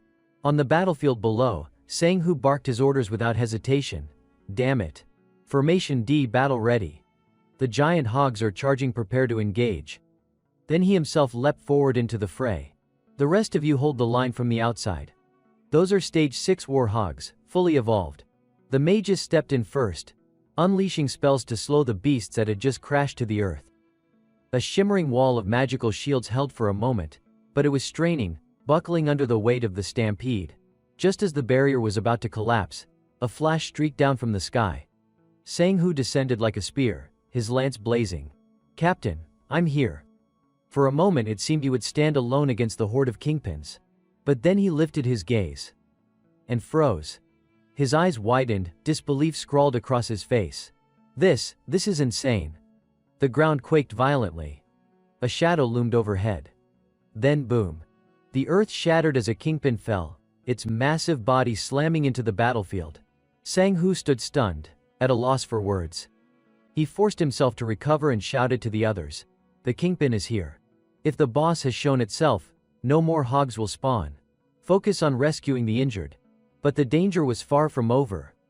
Above, the twisted gate writhed in the storm-dark sky, its form warping unnaturally. Below, Sang-woo was surrounded 5, maybe 6 massive hogs closing in on him from all sides. His comrades were barely holding their own. One warrior managed to cut down a beast, but the man beside him was crushed beneath another, his scream cut short in an instant. Sang-woo froze, utterly stunned by the scene before him. It wasn't until someone called out, "Captain," that he forced himself to make a decision. There was no other choice. Watching his teammates scatter, some fleeing while others tried to hold back the rampaging giant pigs, he thought to himself, if I want to protect the remaining members, and the civilians, I have to fall back to the rear. But retreating wasn't a truly safe solution. What about those trapped near the kingpin at the front? Was choosing to save the majority really the right decision? The thought tightened his grip on his spear. People who were called heroes always said they regretted their choices every single day. Standing at this crossroads, Sang-woo felt the weight of the decision crush down on him. How much torment had those so-called heroes endured? How much regret had they carried? The thought was terrifying. Then, a memory flashed in his mind, a line he had heard before. To be honest, I just wanted to run away. Those were Taejung's words. But it was precisely in that moment, if one dared to take that step forward, that person could become a true powerhouse. Run, and you would spend your whole life merely chasing after the backs of others. The thought ignited a spark of resolve within Sang-woo. I will become a true hero. He shouted to the others, his voice cutting through the chaos. There are teammates trapped over there. Sang-woo personally led the way. I'll go first and clear a path. Squad A, charge and breakthrough. With a single precise strike, he cut down multiple kingpins, spearheading the charge. The other members quickly followed, dispatching the remaining creatures. Sang-hoo fought relentlessly. There were too many monsters, and his mana was running dangerously low. But then, as he looked up, he saw countless kingpins raining down from the portal. He reminded himself firmly, I can't stop now. Behind him, his team watched anxiously. Captain. The kingpins are coming. Yet he pressed forward, eyes fixed on the towering kingpin before him. Behind me are my comrades. Grip the blade tight. They keep coming, but I will crush them all. He shouted with determination, I will clear the path. Then he lunged straight at the kingpin, his blade piercing through it in a single, powerful strike. The creature shattered instantly, reduced to nothing. Sang-hoo felt a surge of something power, raw and intoxicating coursing through him. He raised his blade high.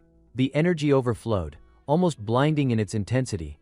But there was no time to savor victory. Sang-hoo immediately issued orders. This isn't the moment to stand around. Tend to the wounded first. Bring those who've fainted back to the main camp. Then, a new problem arose.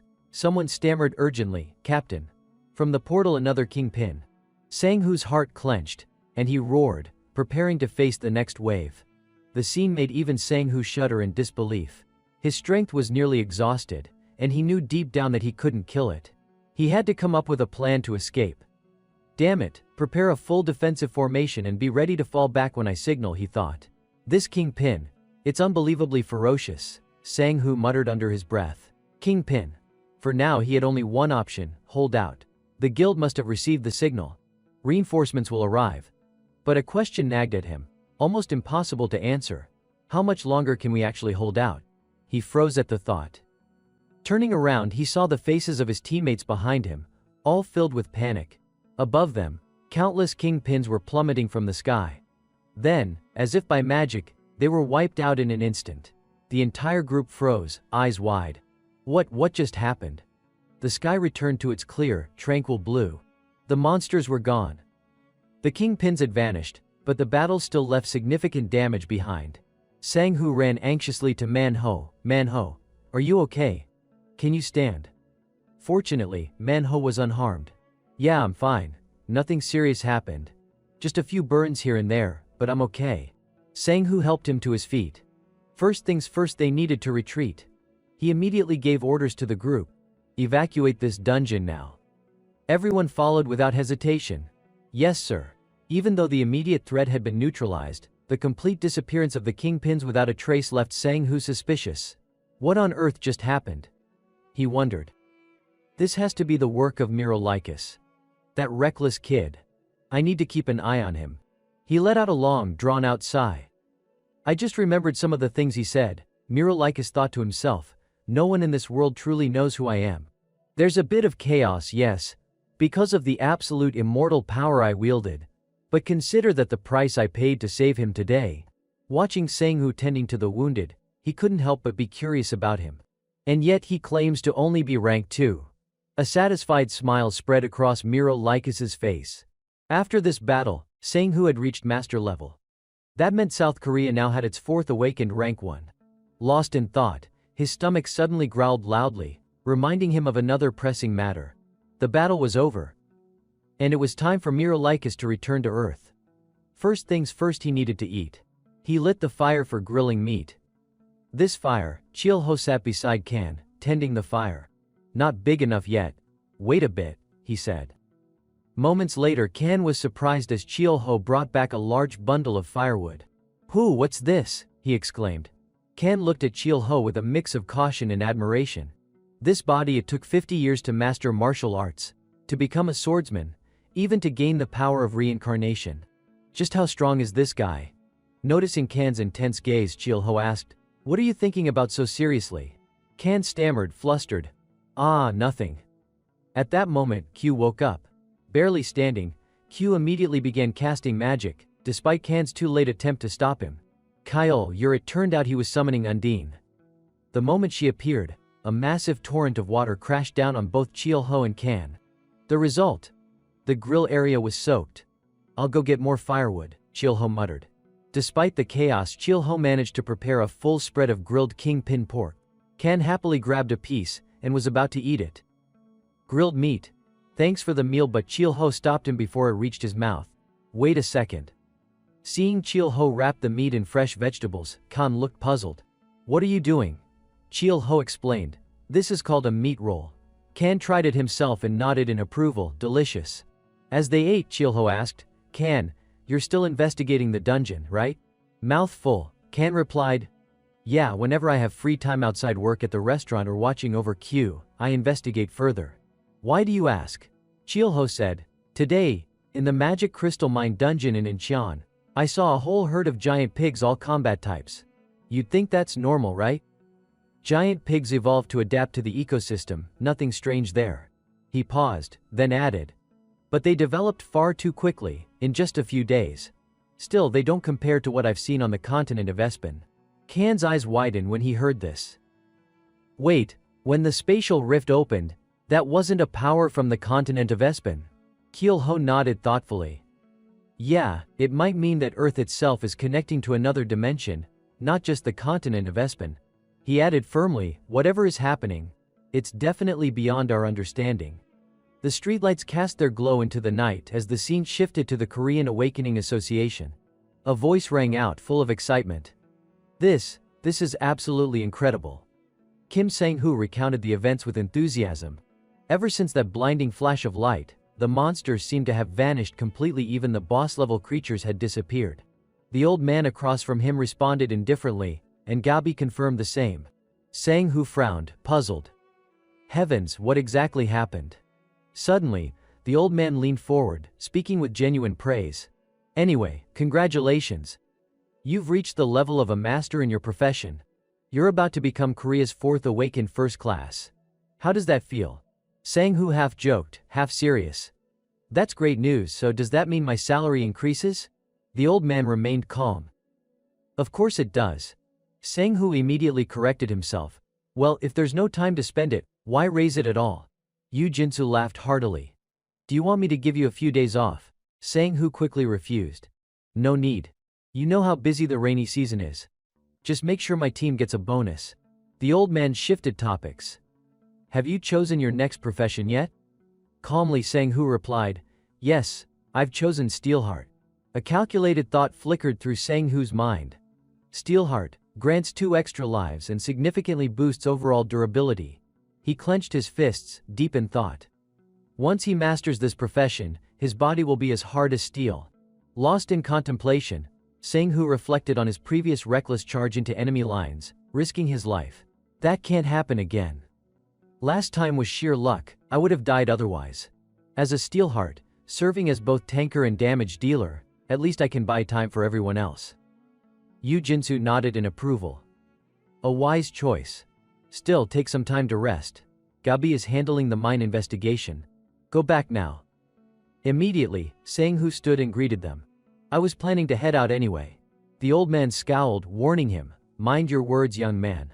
A moment later, Sang-hoo stepped into the elevator, reminding himself, I didn't sense any malice from that light. On the contrary, it felt warm, almost as if something was calling me closer. Images flashed in his mind, stirring unease. Similar to what happened with Belto, could this be some mysterious force? Or is someone out there guiding us? Even after exiting the elevator, Sang-hoo couldn't shake the unease. The events with Belto and the Magic Crystal Mine shared a common thread, a power unlike anything he had ever seen. Finally, he resolved within himself, all I can do now is hope that this power never turns against us. The scene shifted again, this time to a room already set up with bottles of alcohol and snacks. A bottle was lifted, pouring wine into the glasses. Kan frowned and called out, Chil-ho, quiet and steady, replied. Yeah? Kan asked, hesitant, are you worried, wondering if the Demon King is strong? Chil-ho's confidence was unwavering. Oh, he is very strong. But I'm stronger. Kan whispered softly, do you hate the Demon King? Chil-ho faltered slightly, caught off guard. Hate him? Deep in Chil-ho's mind, memories began to surface. There had been a time like that after he was summoned to that world. The people he held dear had helped him adapt, only to be wounded and killed by the Demon King's army.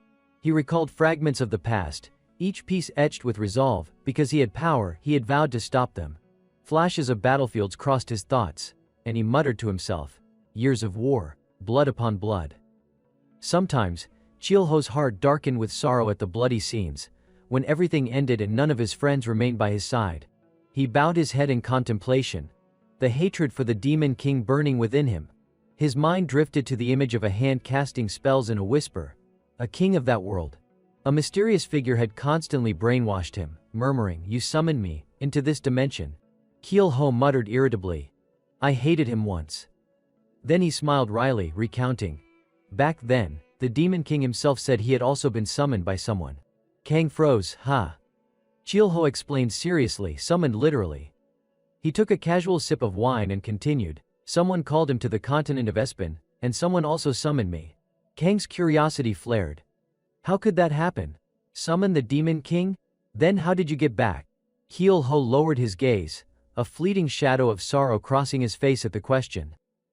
After a long pause, he spoke softly, "For 10 years I traveled across the world in search." He confided earnestly, "Time passed, and I began to feel despair. Beyond all those endless years, a spatial rift tore open before me, and I saw modern buildings. Finally," he murmured almost dreamily, "I returned through that gateway. Hard to believe, isn't it? But it's the truth." A firm voice unexpectedly rang out from across the table, "I trust you." Kang lowered his head but spoke with determination, "I trust you, Chilho." He continued reassuringly, "You've endured so much." Chilho offered a bitter smile, softly rebutting, "It's nothing yet." The two clinked their glasses, and in his mind, Chilho affirmed silently, "Yes, I still hate the Demon King." He pondered deeply, but at the same time, a flicker of pity arose. The Demon King, thrown into a foreign world, must have endured an unbearable loneliness.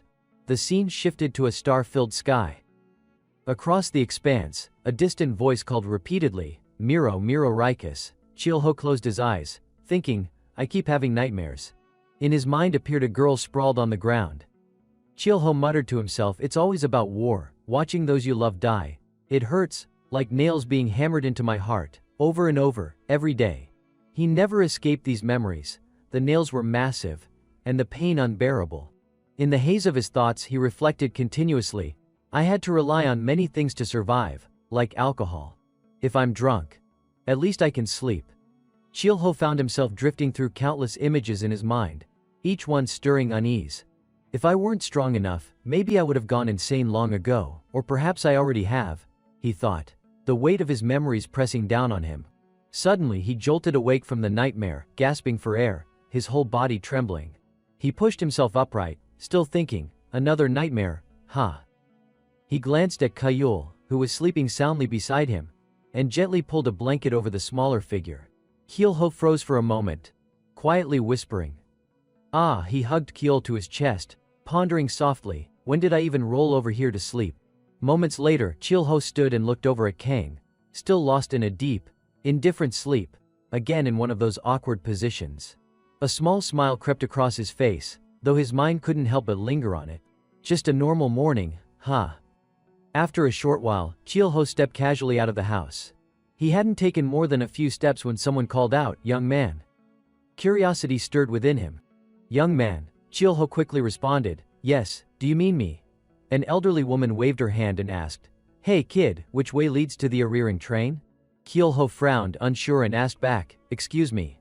Still uncomprehending, he paused, thinking, "Is there really such a train?" The old woman noticed his reaction and blushed, embarrassed. "You don't know? Oh dear, what am I supposed to do if no one knows?" With that, she turned and walked away, muttering incessantly, "Oh heavens, oh heavens." Chilho continued on into his shop, still puzzled. He had never seen that elderly woman around before. The Ariring train, what could that be? I'll have to ask properly next time. His eyes wandered back, and in his inner thoughts, he scolded himself gently, "Maybe I should open the shop before it gets too late." The morning sunlight streamed in brilliantly, each ray illuminating the room beautifully. In the kitchen, someone carefully wiped down each knife. Once the tools were cleaned, they busied themselves with scrubbing the counters until they gleamed. Suddenly, someone entered from outside, greeting cheerfully, "Good morning, boss." Chilho responded warmly, "Good morning." Choi Jae-woo naturally sat down, striking up a smooth conversation. "Lovely weather today, isn't it? What's on the menu today?" Chilho spoke in a soft tone, letting Jae-woo know, "I'm still getting things ready, so for now I can only make a simple fried rice." Jae-woo's eyes lit up with excitement. Perfect. Outside, the sky had begun shedding raindrops, as if pouring out the weight of its own emotions. Jae-woo instinctively glanced out the window and murmured, "Oh, looks like the rainy season has truly begun." He then turned back to the kitchen, continuing to grumble, "Today's going to be insanely busy, oh heavens." Chil-ho focused on frying the rice, deliberately tuning out the complaints, while his mind wandered. Probably because of the help I gave this time. A short while later, Chil-ho carefully served the fried rice. "Fried rice is ready," he announced. Jae-woo, suddenly recalling something, spoke with a serious tone, "Oh right, lately, that old Ariring lady keeps wandering around this area." Chil-ho, curious, repeated the name, "The Ariring lady?" Chil-ho calmly explained while chewing, "You probably haven't heard, she's an old woman who's been collecting cardboard recently. And, Jae-woo hesitated a moment before adding, "Her spirits haven't been too good. Have you met her?" Chil-ho replied indifferently, "Yeah, she stopped by in front of the shop a little while ago." He continued, "She asked about the Ariring train. Do you know what that is?" Chil-ho answered casually, "Honestly, no one really knows."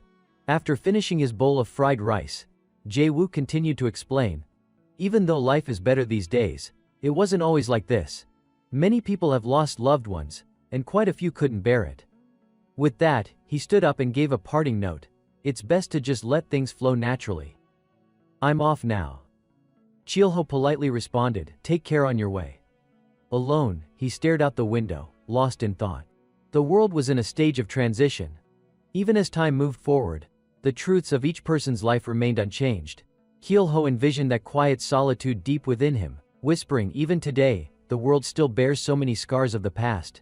The rain tapped steadily against the window as he remained there, expression solemn. So all the visitors who stopped by, even that old lady, they're all living with their own wounds. Gradually, Chil-ho's thoughts became hazy, unclear. At that moment, that's all I thought, and then I let everything pass. While Kang Chil-ho was quietly brushing his teeth in the bathroom, a sudden noise drifted in from outside. He stepped out, puzzled, and saw Kan cheering on Kyul, who was struggling to do something. Good girl. That's it, grr." Moments later, a tiny strand of hair poked out from Kyul's head. The little one happily raised its hands, looking utterly adorable, yet its overall appearance hadn't changed at all. Both Kan and Kang Chil-ho groaned in unison, disappointed. Failed again. Seeing that Kyul still hadn't succeeded, Kang Chil-ho sighed in frustration and stood up. "Even transformation requires a secret, huh?" he muttered. Kan, still intently observing Kyul, explained, "Yes. Once it succeeds, even once, it won't forget, but the first attempt is always the hardest." After a moment of thought, Kang Chil-ho suggested, Maybe we should try dressing her in fewer clothes." Without further delay, he put an oversized, baggy shirt on Kyul. Kyle blinked in confusion at the new clothing. Kang Chil-ho studied her for a moment, then commented, "As expected, she's pretty big. When she fully transforms, she'll probably look like a 5-year-old. Almost instantly, Kyul's body radiated a chill that left Kan stunned. Her tiny hands trembled as frost seemed to gather around her. In no time, she truly transformed into a child of roughly 5 years old. Seeing the transformation succeed, Kang Chil-ho could only show mild surprise. Kyul, now in her human form, quickly ran toward Kang Chil-ho, calling out, "Bappa! Bappa!" Her small legs weren't steady yet, and she slipped. Luckily, Kang Chil-ho's large hands reacted swiftly, catching her before she fell. Kyul beamed joyfully, now genuinely happy in her transformed state. Seeing such an adorable little one, Kang Chil-ho couldn't help but exclaim, "Ah!" Kan quickly ran over, scooped her up, and beamed with satisfaction. "Jal succeeded!" he exclaimed. Looking at Kyul, Kang Chil-ho exchanged a few words with Kan.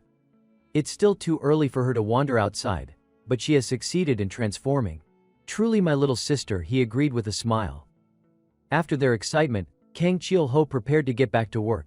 "I should start preparing the food. Meanwhile, find Kyul an outfit that fits," he said, while Kan remained lost in delight, laughing, "Yes, haha." By evening, the rain began to fall. It soaked every corner and covered all the pathways. Kang Chil-ho walked through the downpour, holding an umbrella, muttering, "It keeps raining, only a little kingpin tenderloin left, I'll make sweet and sour ribs instead." When he arrived at his restaurant and folded his umbrella, he suddenly noticed someone standing beside him. Seeing that it was an elderly lady, Kang Chil-ho stepped closer and greeted her politely. "Hello, ma'am." The lady returned the courtesy, speaking with equal respect. "Hello, young man. It's raining heavily, may I stay here for a while?" Seeing her stand there politely asking, Kang Chil-ho naturally replied, "Of course, please come in. Have some tea." But the lady shook her head gently. "No, thank you. With this rain I should be going quickly." Her words gave him pause. Strange, hadn't she spoken in the local dialect before? Kang Chil-ho opened his umbrella, catching the lady's scrutinizing gaze. He politely offered it to her. "At least use this while you walk, please." She accepted without hesitation. "Thank you, oh my, thank you, young man." The lady prepared to leave with the umbrella in hand. Before walking off, she asked, "I'll definitely bring this back. Oh, do you sell jjajangmyeon here?" Kang Chil-ho tried to recall. Jjajangmyeon maybe. Unsure, he decided to step into the restaurant and check. "I don't have the ingredients right now. Let me see if I can prepare some." But as he opened the fridge, he was suddenly startled. Turning around, he saw the elderly lady leaving, her cart piled high with goods. "Oh my," he exclaimed softly. Still, he maintained a calm expression as he watched her go, thoughtful. Strange indeed. The rain continued to pour harder. Inside the restaurant, a radio broadcast echoed warnings. Apparently, this rainy spell would last for a while. During the rainy season, caution was advised regarding water-based monsters. The radio repeated alerts, giving examples such as kelpies. Normally, kelpies were low-level monsters, around level 1 deed, but in rain, their power could surge to level 7. Suddenly, a voice cut through the radio warnings. A mug of beer slammed onto the table. "Boss." A young man wearing glasses, clearly drunk, slumped forward, sobbing and lamenting. "How am I supposed to attract a woman?" Kang Chil-ho recognized him, Kim Hun, someone who had been regularly drinking since going out with Lee Gabi. Kang Chil-ho was surprised by the question. "Huh?" Observing him, Kang Chil-ho recalled his own past. Before being summoned to another world, he had only ever dated one girlfriend. Kim Hun continued, about to reveal more. "You see, this really is a secret." He recalled memories from long ago. The woman he spoke of was a heroine about 2 years prior. A hidden boss had appeared in a newly discovered dungeon, and she had saved him. His ideal type was a strong woman. He praised her openly. Strong women are incredibly captivating. First of all, how should I say it? Fiercely strong, cool and beautiful. Kang Chil-ho simply nodded in agreement. "I understand." Seeing his response, Kim Hun smiled and asked, "Oh, even you feel that way, boss?" Kang Chil-ho fell silent for a moment, reflecting. "I understand what you mean. I felt the same way." His mind drifted to Miro from the past, the strongest, gentlest and most beautiful. Miro, hearing her name, Miro Rikes, his expression tightened slightly. Before he could dwell on it further, Kang Chil-ho noticed Kim Hun still drunk, rambling endlessly about the woman of his dreams. "Ever since then I've secretly liked her, but she's sharp, so sharp. Ah, she's irresistible." Kim Hun's words made Kang Chil-ho recall Lee Gabi, the one Kim Hun had gone out with before, right? But Kim Hun immediately denied it. "What? No, that one's more like a mother. I prefer women who are a bit rough with me." He continued, his imagination running wild. "She hates guys like me.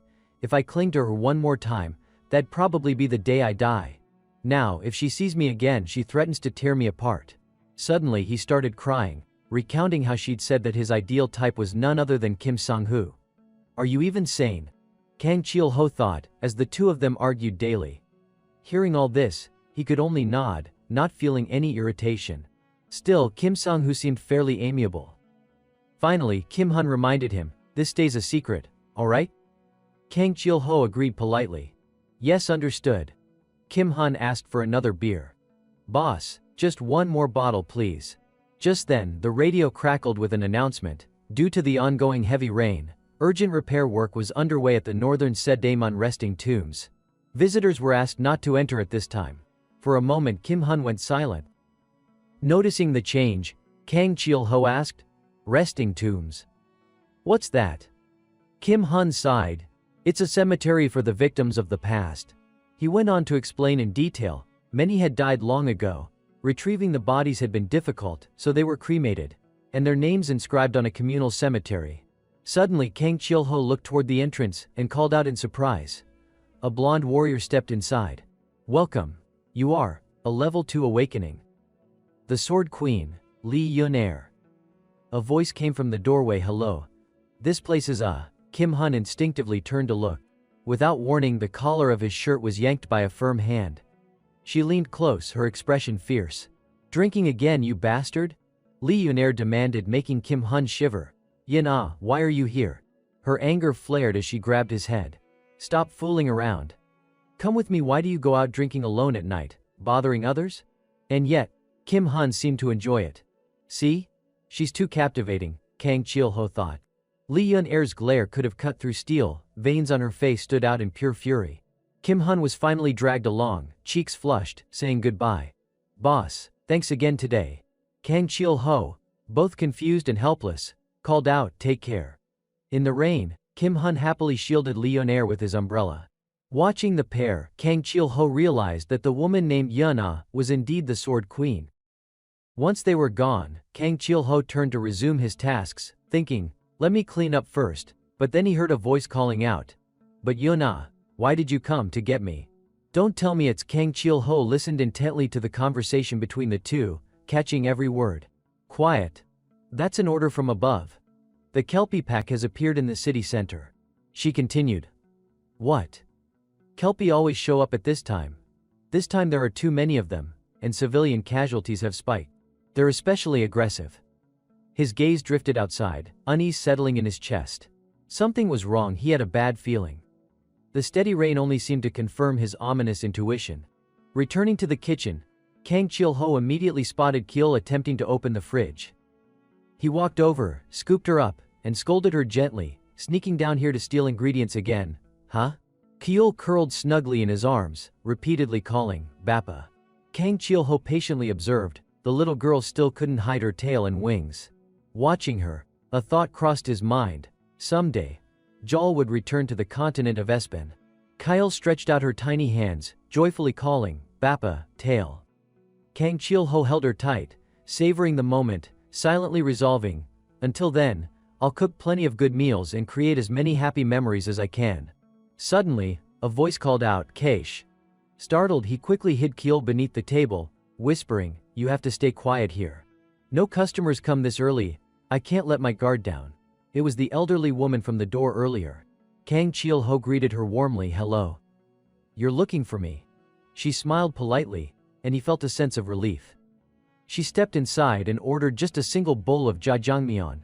It'll take a little time, please come in first, he said, preparing to serve her. She added hurriedly, oh, I'm in a rush. Her accent and appearance seemed different from before, prompting Kang Chil-ho to suspect something familiar. Immediately, he activated his sight technique. The system displayed all her information, alignment, profession, career achievements, and possessed abilities. Kang Chil-ho realized she was 100% a civilian, not an awakener. What caught his attention was the note under her ability, amnesia. He didn't need any more details and averted his gaze, feeling a weight in his chest. So many people had lost loved ones, and so many more couldn't bear the toll on their minds. Spiritual and mental injuries, even from magic therapy in other worlds, couldn't always heal them. Kang Chil-ho squeezed his eyes shut, trying not to think about it any longer. If it were possible, he wished the nightmares would never return. Still lost in thought, he realized there was only one thing he could do to repay this through good food. Just as he was about to use the ingredients he had saved for jjajangmyeon, a sound caught his attention. Oh no! Peeking out with wide, sparkling eyes, Kyle's gaze was enough to melt anyone's heart instantly. She stood there adorably, lifting her head to look around. The elderly woman noticed her too, her face showing a hint of surprise. She studied Cole closely, murmuring this is. Meanwhile, Kang Chil-ho was already drenched in sweat, heart racing, as he heard her next question. What is this? The elderly woman lowered her head slightly, then lifted it again, taking her time to study Curie standing before her with those sparkling, innocent eyes. Kayuri wagged her tail happily, a gesture as if welcoming a new guest, which made the woman exclaim, this is. Kang Chil-ho froze, completely caught off guard by the scene. He quickly avoided her gaze, still unsure how to explain, murmuring, sorry, this child is. But the woman interrupted, her voice cutting in. Ha, is there a little dog here? He blinked in surprise. A dog. He instinctively turned to look and saw the woman holding Curie gently in her arms, laughing softly. Oh my, so cute. Looks just like my Beiku. What's its name? Curie proudly lifted her chin and replied in a clear, sweet voice, Kaori. The woman clapped her hands, delighted. Wonderful. And it can talk too. Just then, Kan burst in, panicked, calling out, Chielho. Kang Chielho replied calmly. Ah, you're here. While the look of shock on Kan's face was evident, why was Jael with a human? Kan pressed on, worried. Is it okay? Kang Chielho didn't answer immediately. He quietly glanced at the grandmother and Curie playing happily together, then finally spoke in a composed voice. It's fine. Just keep an eye out in case any other customers come in. Turning back to the small kitchen, he leaned on the counter and thought, alright, I'll make black bean noodles then. His eyes settled on a fresh cut of beef, marbled beautifully like veins in stone.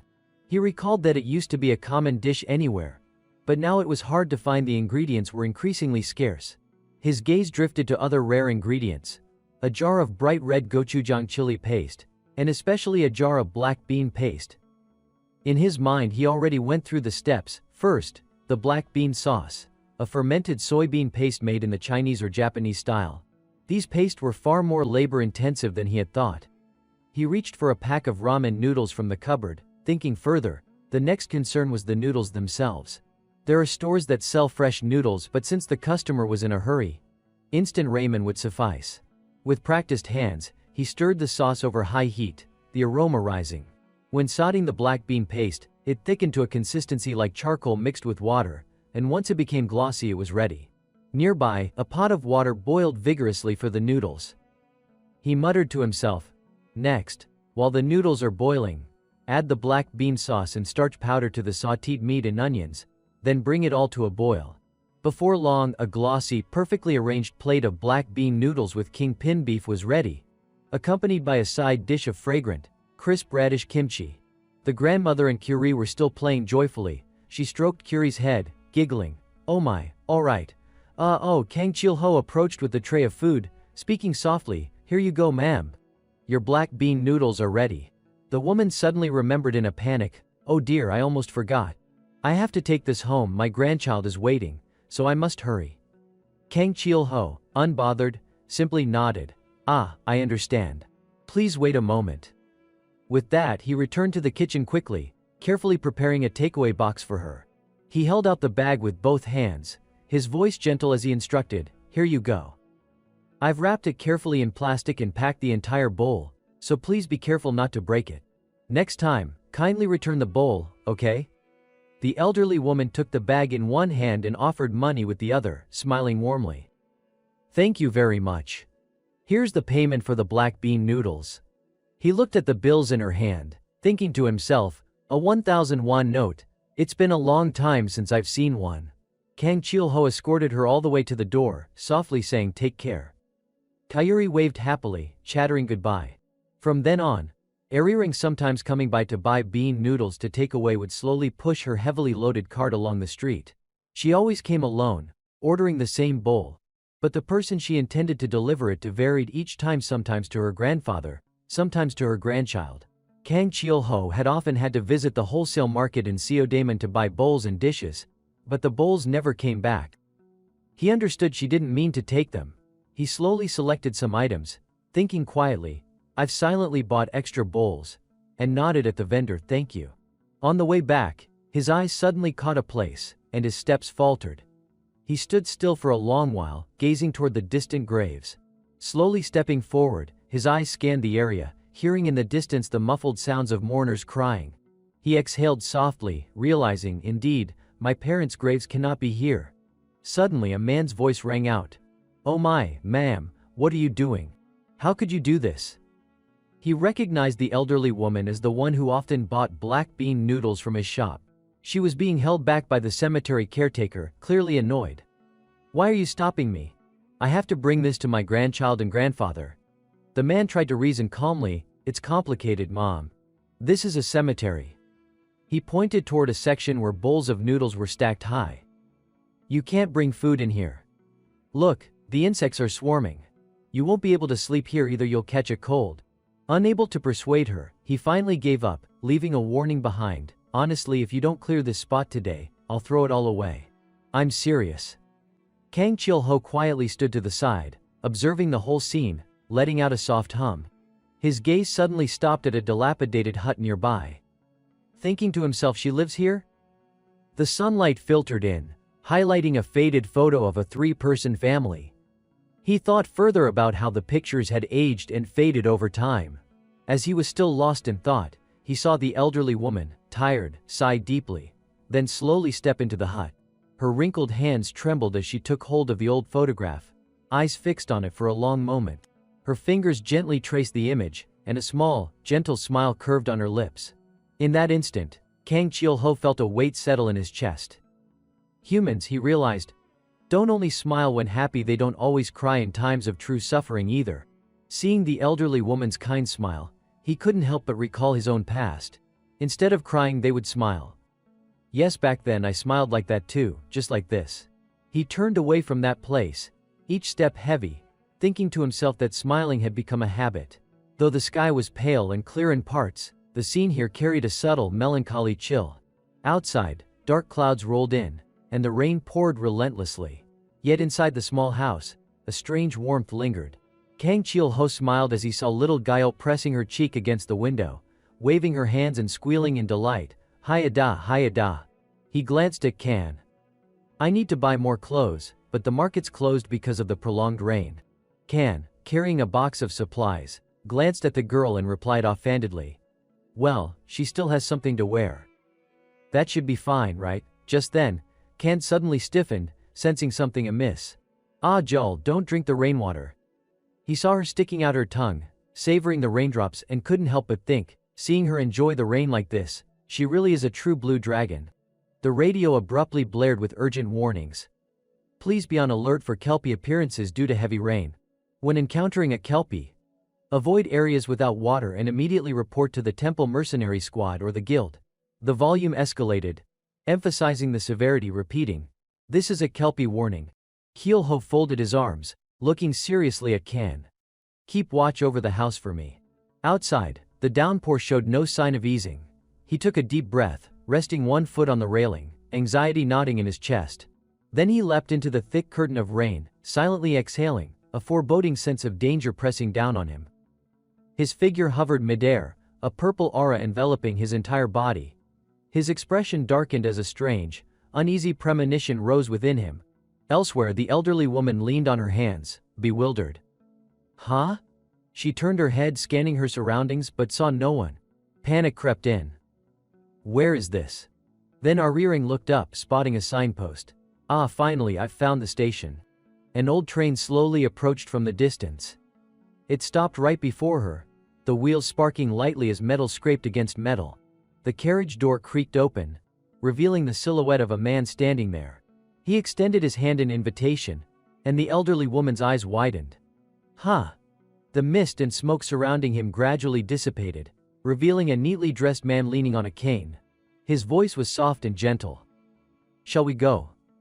The elderly woman chuckled in response, muttering, really, no matter how fine the clothes, you still can't hide the smell of cow dung.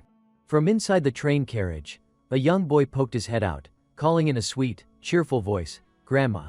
The elderly woman's face lit up. Yunho, our little dog. She hurried forward, frowning with concern. Yunho, my dear, why does your face look? Suddenly, panic flashed across her eyes. Why can't I remember? She squinted, trying to focus on the faces of the grandfather and grandson. But the features blurred like an old, faded photograph. The more she tried, the less she could recognize them. At some point, the memories began to fade, the world growing hazy like a washed-out picture. No, the voice called out again, let's go. She stood frozen, unable to recall. Everything sank into darkness, as always, like a black and white photograph. In the night, a long-legged figure with cloven hooves appeared. The hooves hit the ground, splashing droplets everywhere. The Kelpie tossed its head, rearing its front legs high. A chilling neigh echoed through the air. Below, the frail body of the elderly woman trembled slightly, her slow breath signaling a deep sleep, oblivious to the danger closing in. The mythical creature advanced, sniffing around her. Suddenly, it bared its razor-sharp teeth, ready to devour its prey. At that critical moment, Kang Chil-ho swung his fist, delivering a powerful punch that sent the kelpie flying back. He muttered through clenched teeth. As expected. His eyes scanned the shattered dishes scattered across the floor, noodles mixed with rainwater. He guessed that perhaps the woman had noticed something while eating her ruined black bean noodles, but thankfully, he had arrived just in time. At that instant, the groundskeeper's voice echoed, footsteps pounding rapidly. Hurry. Earrings here. Chil-ho activated his magic, his figure blurring and vanishing before they could reach him. He glided above the ground, his gaze fixed on the unusual pool of greenish liquid left behind. The rain acted as a natural curtain, concealing all his movements. Below, a man's urgent voice shouted, "Over here, quickly." When they arrived, all they saw was the pool of liquid, alongside a small purple magical stone. The man looked bewildered. "Ha, I clearly just saw a kelpie form." Kim Song-hoo picked up the stone from the ground. Based on this low-level magical fragment, and the traces around it, there's no doubt one has appeared here. He sat down, carefully examining the chaotic scene, calculating silently. If a kelpie could manifest from such a small puddle, it must be fairly powerful. His brows furrowed, hands clenching into fists, voice deepening. And on top of that, there's an additional source of unknown power. Then he sprang up, turning decisively to his teammates. "Luckily, first we need to get her out of here. There could still be kelpies around." The groundskeeper nodded quickly. "Yes, sir." Ariarang, half-conscious, was carried on the groundskeeper's back, only able to whisper a name in a haze of awareness: Yanyu. A single tear traced down her gaunt cheek, mingling with the raindrops still clinging to her face. "Father," she murmured. As if responding to the earlier call from her father, she whispered again, "Let's go." The photograph inside the tattered hut must have fallen to the cold floor from the disturbance. The glass in the frame was cracked and shattered into deep jagged lines. Fragments of glass scattered like the silent eruption of a long-held anger. Within the frame, the figures of the grandfather and grandson had faded beyond recognition, leaving only a void of deep black. She repeated once more, "Let's go." The rain had finally stopped, and the gloomy sky gradually brightened. The dark clouds began to disperse like cold wisps of smoke. When the door creaked open, he immediately greeted her, "Welcome." The person stepping inside was the elderly woman, her appearance carefully put together as if nothing had happened. In her hands was a small plastic bag. She spoke gently, "Hello." Kang Chil-ho stepped forward to take the bag, peering inside to find several brand new bowls. The woman looked apologetic. "Here, the bowls I brought last time got broken, so I've brought replacements. I'm sorry for troubling you all this time." He smiled warmly. "It's no problem at all." His eyes briefly flicked to her brand new outfit, and he thought to himself, new clothes. "Huh. Curious," he asked, "are you heading somewhere?" The elderly woman bowed her head slightly and murmured, "Yes, a little." His gaze wandered to the bag in her hands, and he fell into thought for a moment. He carried the bowls into the kitchen, then turned to her. "Even if you're leaving soon, please have a meal before you go." She sat down on her usual chair while he busied himself washing dishes. He spoke up, "Would black bean noodles be alright for your meal?" She looked up and replied, "Yes, that's perfect." He busied himself preparing the ingredients, pulling out another pack of noodles as before. The ingredients were sufficient, and he decided to use instant ramen noodles like last time. Then he suddenly remembered something. Turning back, he asked, "Are you in a hurry?" She lifted her head and said, "No, I'm not busy." A bright smile spread across his face. "All right then, please wait just a moment." The kitchen filled with the comforting aroma of wheat flour and the familiar scent of everyday life. As he kneaded the dough, he murmured to himself, "Today, I'll make hand-pulled noodles." While working the dough, he thought, to make authentic hand-pulled noodles, it requires a long resting time, but I can't do that right now. Carefully, Chil-ho cut the dough into fine strands. They would resemble kalguksu noodles, yet retain a slightly chewier texture than instant noodles. With just a few steps, he presented a bowl of noodles to the elderly woman, a freshly prepared bowl of black bean noodles. Ariring's eyes widened in surprise as she looked at the glossy strands, whispering, "This is..." Then she fell silent, and he crossed his arms, waiting patiently for her to continue. Finally, with a somber expression, she spoke slowly. "Long ago." Her thoughts drifted to the past, recalling her late husband. "I was a farmer, living a busy and laborious life. But it was a life worth living." She remembered the two of them sharing lunch in the vast fields. Her husband had a gruff personality but was a good man. He spoke with a Seoul accent, so I picked it up too. Over time, the Seoul accent became more familiar to me than my own rural dialect. Then she remembered her little grandson. Together with him, each week they would visit the county market, and always, without fail, they would eat black bean noodles. Her eyes glistened, brimming with unused tears. Kang Chil-ho quietly reflected. I see, she continued, her voice catching. When we watched the little one eat, we were so happy that we just sat there watching. The elderly woman clutched the fabric of her blouse tightly over her chest. But now, I can't even remember my husband's or my grandson's faces, clearly they've grown so faint. He remained silent, simply listening to her. I don't want to forget, but I keep losing those memories. The thought made him uneasy. Suddenly, a pure childlike voice called out, Papa. The little girl scampered forward, her small feet clad in bear-shaped slippers. Kairi knelt down, wrapping her arms around the elderly woman's legs, beaming with joy. Grandma, she exclaimed. The woman responded gently. Ah, then she turned to Kang Chil-ho and asked, May I let this little one have some black bean noodles? He nodded with a smile. I'll prepare an extra serving for you.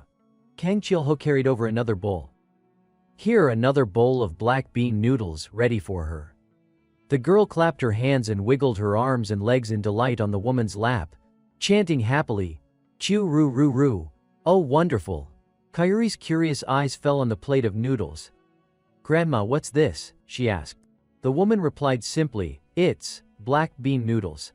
She hesitated as she lifted her chopsticks, then paused, staring thoughtfully at the bowl.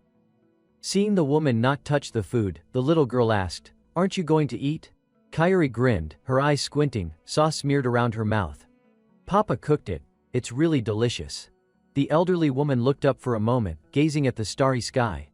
Her words were soft, almost to herself, or perhaps to Curie. Yes, black bean noodles this good. After a while both bowls were emptied, only a little sauce remaining. She spoke up, Sir, could you please tally the bill for me? Kang Chil-ho stepped forward. Are you leaving now? She stood, replying. Yes. Then she glanced out the window. It's time for the train, he murmured. I see, and the payment for this meal. He smiled gently. Consider it free. The woman looked surprised. What do you mean? He explained softly. Here at our little place, we always serve those who are about to set out on their journey for free. Her eyes drifted into the distance. I see, she said quietly. The elderly woman smiled sincerely. Thank you very much. May you be well. Kang Chil-ho watched her receding figure under the streetlights, thinking to himself, on that road many people walk along paths of their own. He remembered the father and daughter, the path of a father who lived entirely for his child. He remembered the figure of the hero, the quiet road into retirement for a weary veteran. He remembered the couple he had encountered, and the pure, tender path of a man in love. Kang Chil-ho held the little girl in his arms, watching the elderly woman's figure as she departed on her journey. The girl waved, calling out Grandma, goodbye. Watching the streaks of light racing across the star-filled sky, he silently bid farewell as well, whispering, goodbye. The woman ran after the train she had glimpsed earlier. Panting heavily, she called out, wait a moment. Her shoes slipped off. But she still pressed on. Puzzled by herself, wondering why she was running after the train like this. She gasped for breath, sweat streaming down her cheeks. Just a little longer. Suddenly, she heard a voice call her mother. She turned, and there on the train were her loved ones, waving and calling out, Mother. Mother. She saw her children, her eldest daughter, her second son, and her tiny youngest child. Then she heard her little grandchild's voice calling her, Grandma, and she whispered back, my grandchild. Now she could see their faces clearly, the memories returning, slowly becoming vivid again. The train came to a halt, its doors opening, and there was the same man wearing the same clothes. He softly parted his lips, calling Grandma. His face became fully visible, a gentle smile on his lips. It must have been really hard for you, he asked. Then he extended his hand. Now, let's go. The woman froze for a moment. Immediately she took his hand, smiling through tears of joy. Yes, that's right. The cemetery caretaker ran over in alarm, finding the elderly woman lying still on the ground. Grandma. He shook her gently, please wake up. Then, as if understanding in that instant, he broke down in tears. He looked at her lying quietly on the grass, a faint smile still on her lips. She had asked about the Ariring Express, and now, she had finally boarded it. He was startled to notice a neatly placed bowl of noodles beside her. Ha! The bowl of noodles had been carefully wrapped, and beside it lay a neatly rolled stack of money. He wondered silently if someone had come and gone before him. Kang Chil-ho hovered in the sky, arms crossed, observing everything unfolding below. No one could hold back someone determined to leave. I could extend her life, he thought, and for him now, that was an easy task. He sighed, eyes tracing the swaying green grass under the sunlight, yet even so, life sometimes felt cruel just like this moment.